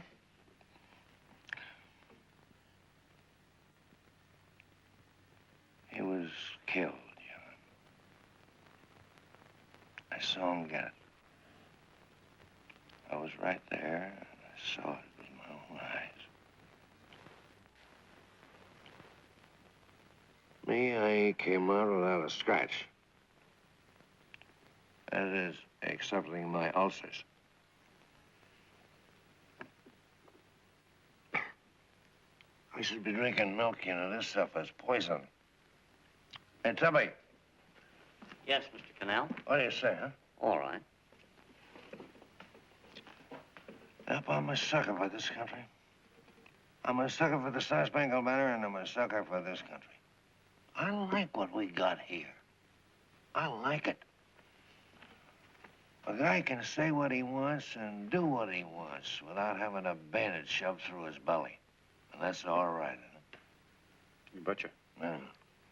And we don't want anybody coming around changing it, do we? No, sir. No, sir. And when they do, I get mad. I get boiling mad. Right now, John, I'm sizzling. I get mad for a lot of other guys besides myself.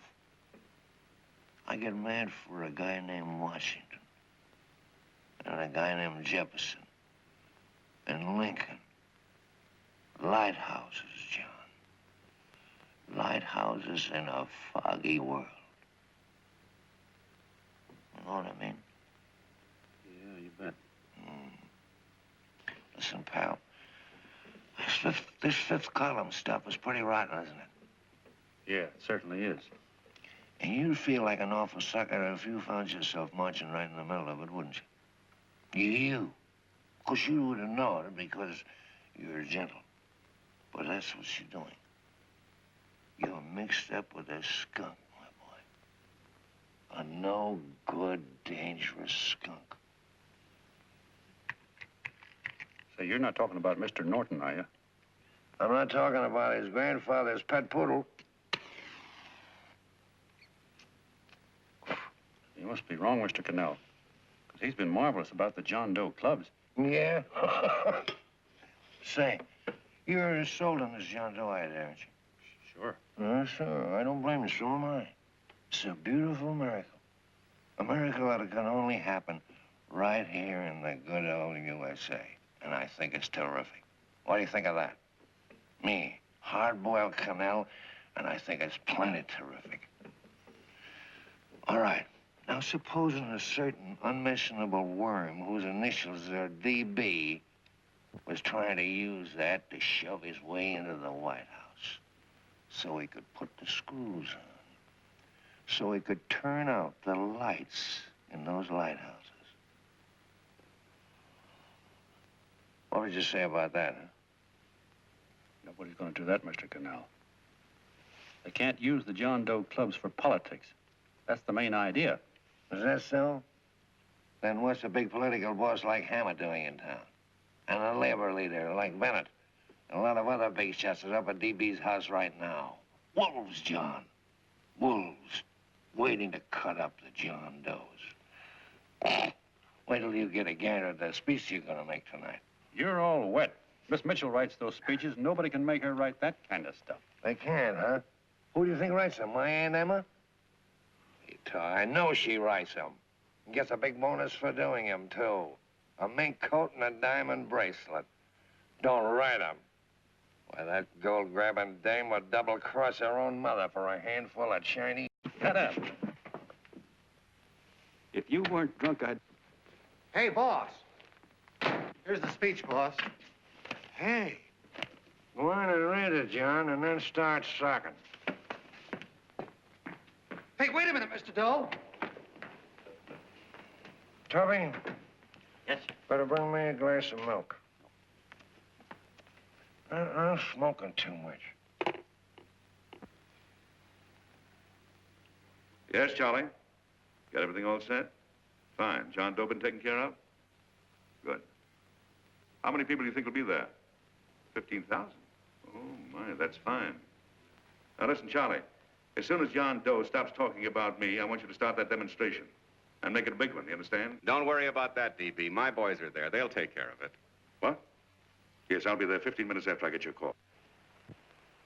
Why, Mr. Doe. Where are they? In the dining room, sir.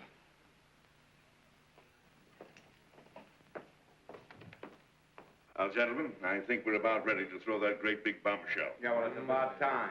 Even a conservative estimate shows that we can count on anywhere between 10 and 20 million John Doe votes.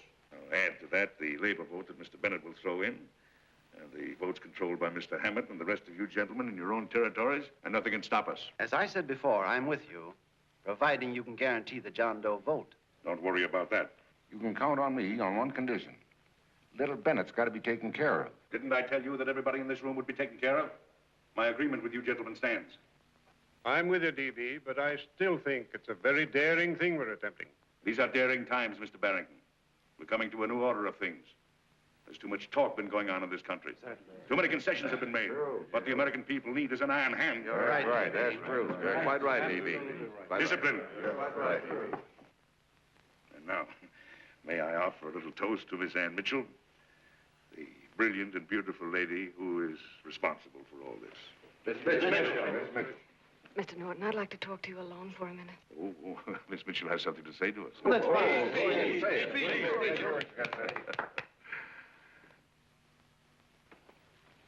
Hello.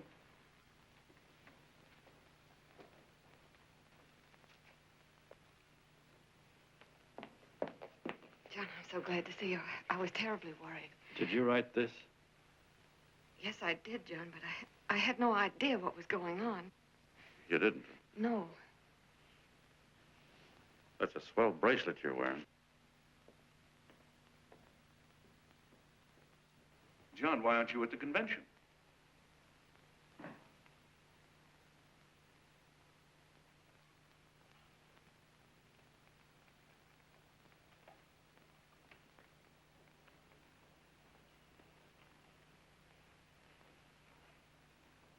Is there anything wrong? No, nothing's wrong. Everything's fine. So there's going to be a new order of things, huh? Everybody's going to cut himself a nice fat slice of the John Does, eh? You forgot one detail, Mr. Big Shot. You forgot me, the prize stooge of the world. Why, if you or anybody else thinks he's going to use the John Doe clubs for his own rotten purpose, he's going to have to do it over my dead body. Oh, hold on a minute, young man. Hold on. That's rather big talk. I started the John Doe clubs with my money. And I'll decide whether or not they're being properly used. No, you won't. You're through deciding anything. And what's more, I'm going down to that convention, and I'm going to tell those people exactly what you and all your fine feathered friends here are trying to cook up for them. And I'm going to say it in my own words this time. Stop it, baby. You ruined us, Stevie. Wait a minute, fella. My uncle wants to talk to you. Listen to me, my son. Before you lose your head completely, may I remind you that I picked you up out of the gutter and I can throw you right back there again? You've got a nerve accusing people of things. These gentlemen and I know what's best for the John Does of America, regardless of what tramps like you think. Get off that righteous horse of yours and come to your senses. You're the fake. We believe in what we're doing. You're the one that was paid the 30 pieces of silver. Have you forgotten that? Well, I haven't. You're a fake John Doe, and I can prove it. You're the big hero that's supposed to jump off tall buildings and things. Do you remember?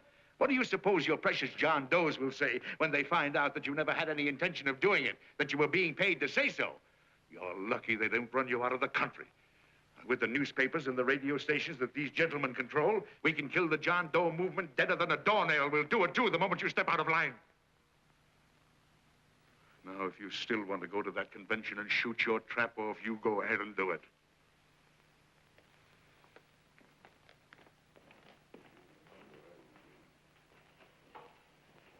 You mean to tell me you'd try to kill the John Doe movement if you can't use it to get what you want?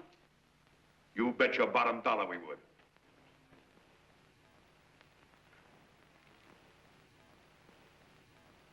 Well, that certainly is a new low. I guess I've seen everything now. You sit there back of your big cigars and think of deliberately killing an idea that's made millions of people a little bit happier. An idea that's brought thousands of them here from all over the country, by bus and by freight and jalopies and on foot, so they could pass on to each other their own simple little experiences. Why, look, I'm just a mug and I know it, but I'm beginning to understand a lot of things. Why, your type's as old as history. If you can't lay your dirty fingers on a decent idea and twist it and squeeze it and stuff it into your own pocket, you slap it down. Like dogs, if you can't eat something, you bury it. Why, this is the one worthwhile thing that's come along. People are finally finding out that the guy next door isn't a bad egg. That's simple, isn't it? And yet a thing like that's got a chance of spreading till it touches every last doggone human being in the world, and you talk about killing it. Why, when this fire dies down, what's going to be left? More misery, more hunger, and more hate. And what's to prevent that from starting all over again? Nobody knows the answer to that one, and certainly not you with those slimy, bollocked-up theories you got. The John Doe idea may be the answer, though. It may be the one thing capable of saving this cockeyed world, yet you sit back there on your fat hulks and tell me you'll kill it if you can't use it. Well, you go ahead and try. You couldn't do it in a million years with all your radio stations and all your power. Because it's bigger than whether I'm a fake. It's bigger than your ambitions, and it's bigger than all the bracelets and fur coats in the world. You bet it is, John. And that's exactly what I'm going down there to tell those people. A minute, you ungrateful rat. My uncle's been too good. He's getting away. Give me the bulletin. John! I've always told you, D.B., you're playing with dynamite. Which way? All right, now, girl, get away. Before he gets through tonight, he'll ruin us all. I'll stop him cold. Don't worry, I've been ready for this. John! Oh, John, please listen to me. Please, I can explain everything, John. I didn't know what they were going to do. Let me go with you, John.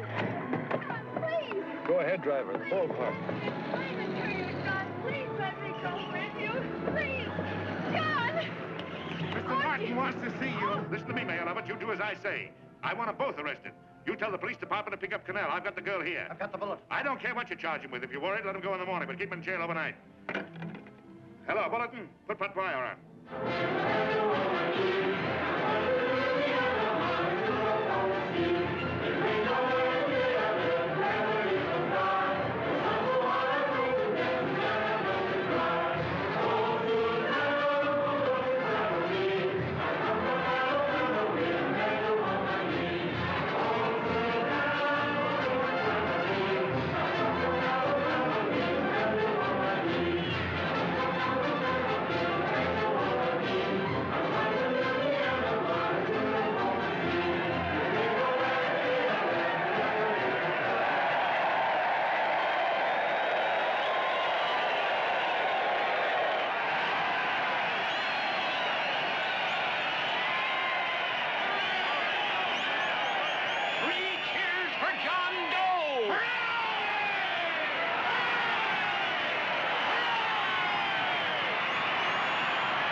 begin with a short prayer.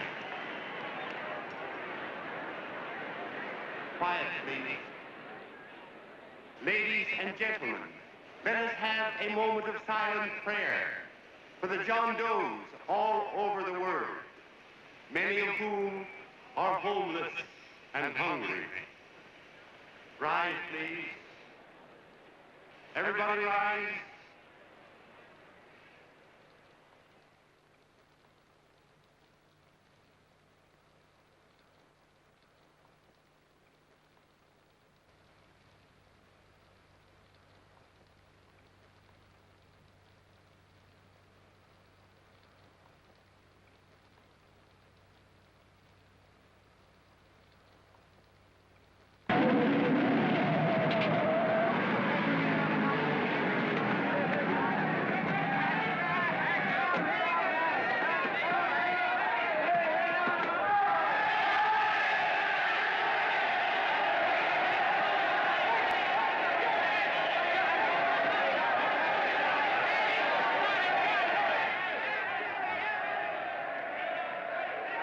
Newsboys.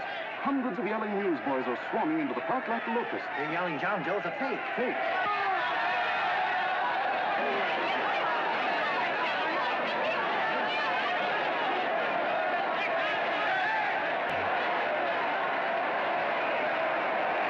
Federal investigation urged by Chamber of Commerce. How could he be a fake? It must be some kind of a gag. A what? A gag. A gag.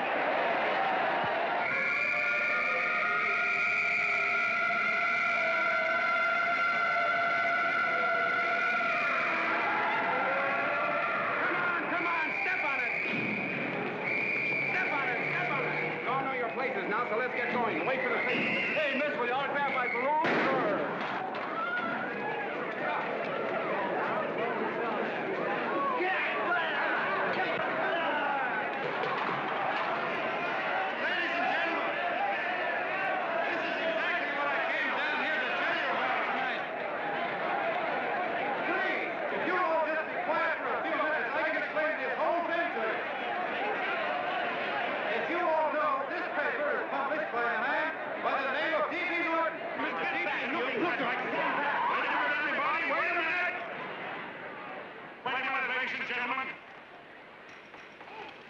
My name is D.B. Norton. You all know me. I accuse this man of being a faker. We've been taken for a lot of suckers, and I'm the biggest of the lot. I spend a fortune backing this man in what I believe to be a sincere and worthy cause, just as you all did. And now I find out it's nothing but a cheap racket cooked up by him and two of my employees for the sole purpose of collecting dues from John Does all over the country. That's a lie. It's not a lie. Nickels and dimes to stuff into their own pockets. You can read all about it in the newspapers there. That's a lie. Listen, don't believe what... This man had no intention of jumping off the top of a building. He was paid to say so. Do you deny that? That's got nothing to do with it. Were you paid for it, or weren't you? Yes, I was paid, but there happened... And what about the suicide note? You didn't write that either. What difference Did you write it or didn't you? No, I didn't write it. Now, you bet your life you didn't. You look in your papers, ladies and gentlemen, and you'll find Miss Nixon's signed confession that she was the one who wrote it. Listen, folks, it's a fact that I didn't write the letter. There, you see, he admits it. You're a fake, John Doe. For what you have done to all these good people, they ought to run you out of the country. And I hope they do it.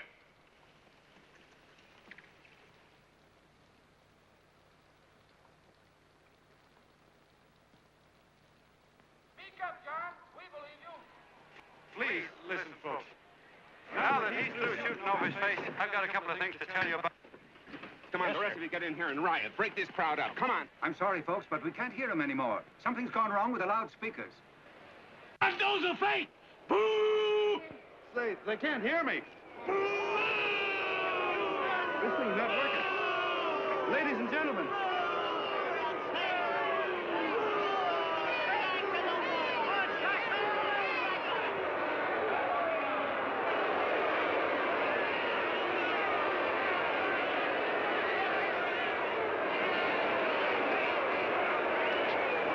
This thing's bigger than whether I'm a fake. Look, Kurt, you believe me, don't you? Sure. I believe you. Walking my legs off, digging up 5,000 signatures for a phony. Well, there you are, Mr. Doe. 5,000 names asking you not to jump off any roof. It makes no difference, Bert. The idea's still good. We don't have to give up our club. Yeah, well, you can have it. They're starting to throw things. Somebody's going to get hurt. I'm afraid it'll be John Doe. Listen to that mob. I'm gonna go to him. All right, lady. Can't let you out. Let me go. I want to go to him. Oh, please. Please let me go. They're crucifying him. I can help him. Sorry, sister. We got orders to hold... Orders from who? Can't you see it's a framer? And no wonder they won't let me go. They won't let me go. Listen, folks.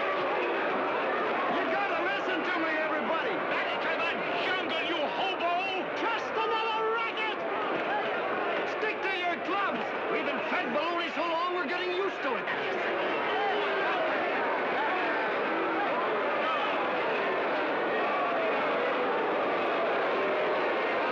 The idea is still good. Believe me, folks. Listen, John Doe, you're the hope of the world.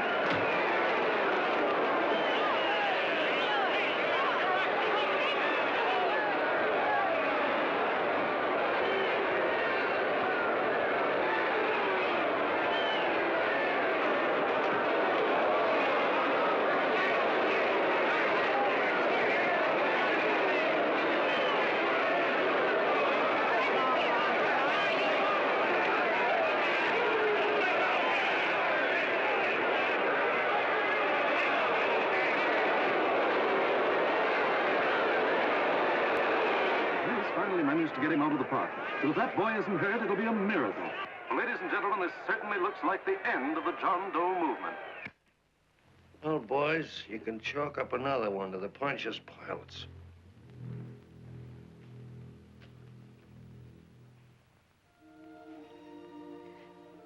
I should have been there. I could have helped him. He was so all alone. A lot of us are going to be mighty ashamed of ourselves after tonight. We certainly didn't give that man much of a chance.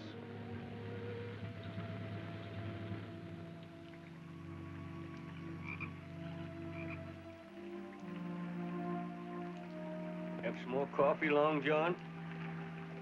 No thanks, Carl.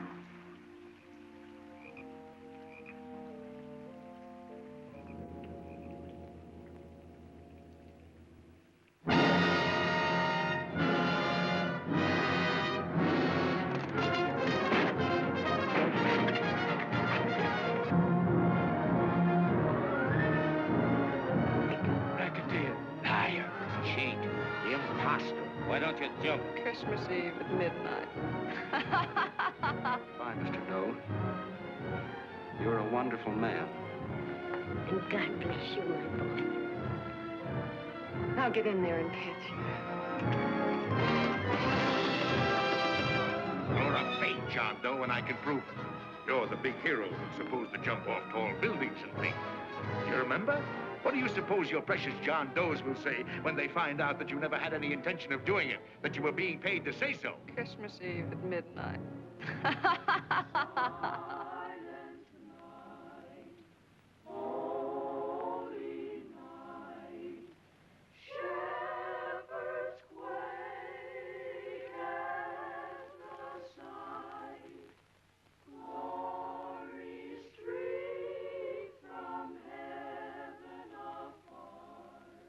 Merry Christmas, son. Merry Christmas.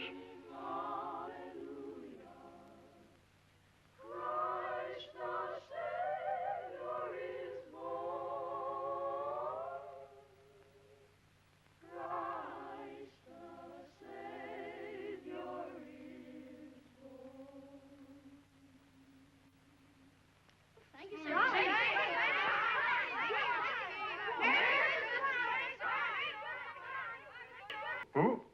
John Doe. Is that screwball still around? Dame's been calling all day. Sure, I know. Yeah, at midnight, huh? Okay, lady. We'll have the place surrounded with nets. They're laughing at me.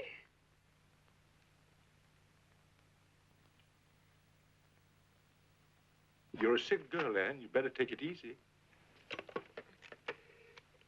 Whom are you calling now? You called that number not 10 minutes ago. Hello, Mr. Canal.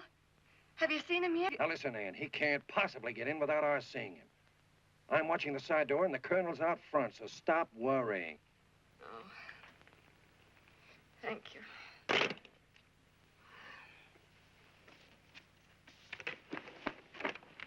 What, Ann? Anne, don't be foolish. If this isn't the craziest, the battiest, the looniest wild goose chase I ever heard of. Shut up, Bert. Sourpuss is right. Yeah, well, if he is, I'm a banana split. That man is going to be on that roof. Don't ask me how I know. I just know, and you know it as well as I do. Sure. I'd like to believe in fairy tales, but a guy that's a fake isn't going to jump off any roof. I don't think he was any fake, not with that face. And anyway, what he stood for wasn't a fake. Okay, honey, okay.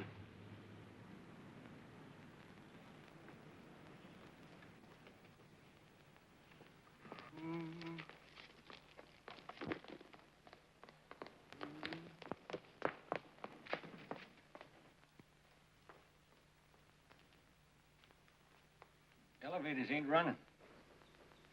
Colonel, You shouldn't have got out of bed, miss. has he been here? No. Have you seen him? I ain't seen him for a week. Where's Canal? He's watching the other door. Oh, you're swell. Oh. No sense in going up there. I've been here for hours. He ain't here. Let me go, will you? Now, that's crazy. It's 14 floors.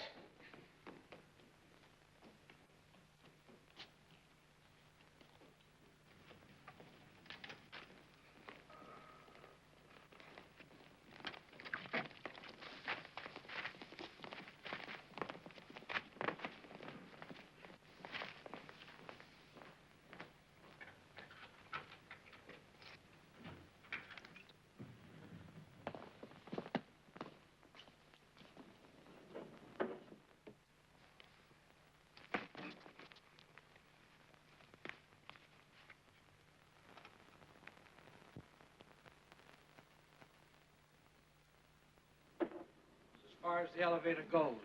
We gotta walk up to the tower.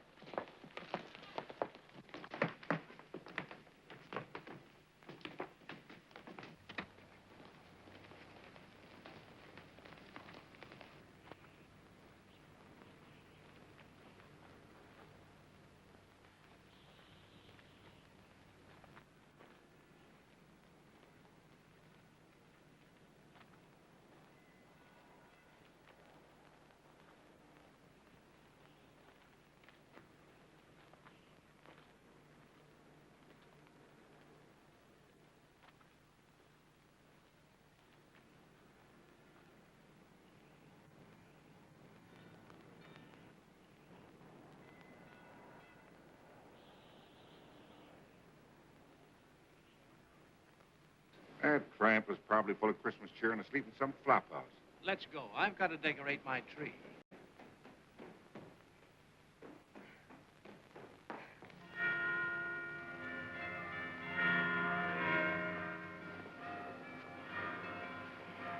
Well, I give up. I don't know what gave us the idea that we'd attempt anything like this. I guess you're right. I'm afraid the joke's on us. Let's go. I hope nobody finds out we've been here.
I wouldn't do that if I were you, John.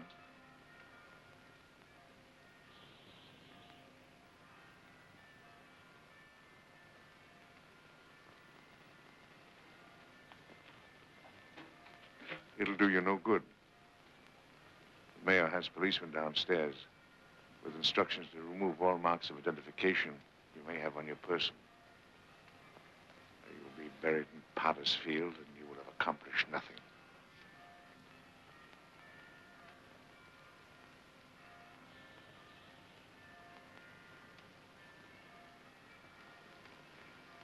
I've taken care of that. I've already mailed a copy of this letter to Mr. Canal. John, why don't you forget this foolishness? Stop right where you are, Mr. Norton, if you don't want to go overboard with me.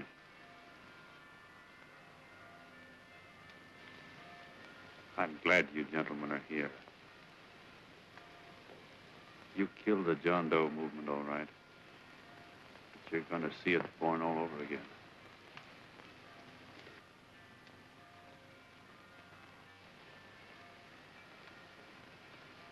Now, take a good look, Mr. Norton. John! John! Oh, John, no, I won't let you. I love you, darling. Oh, please. Please don't give up. We'll start all over again.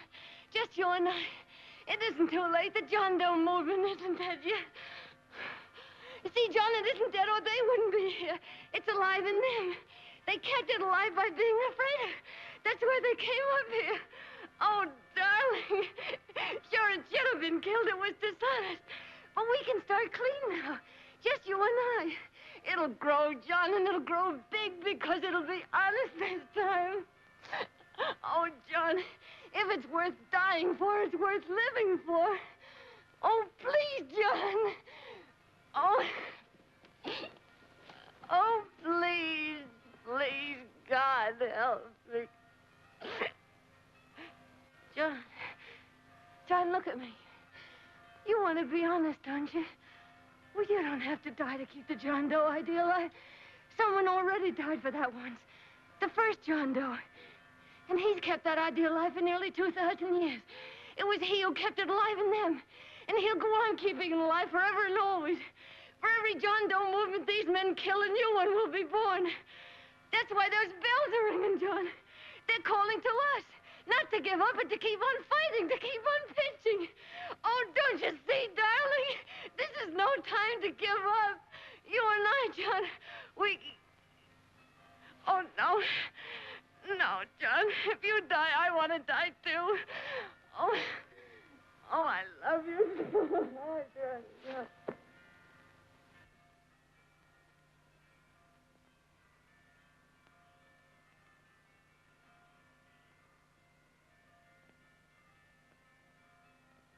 Mr. Doe, you don't have to.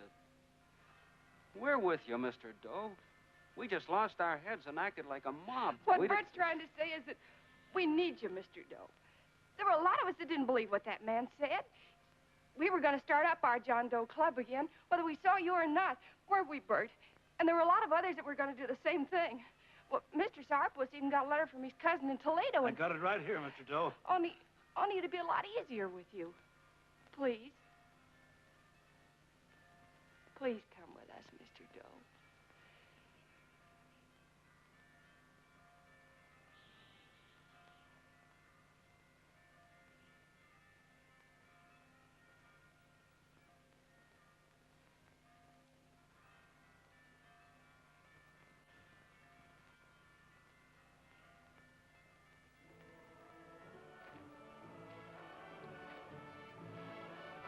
Long John. Mr. Doe. Here, we'll help you with her. She'll be all right. Mr. Doe, take her right down to the car. Right up. Look, we got a car right down to her. They are, Norton, the people. Try and lick that.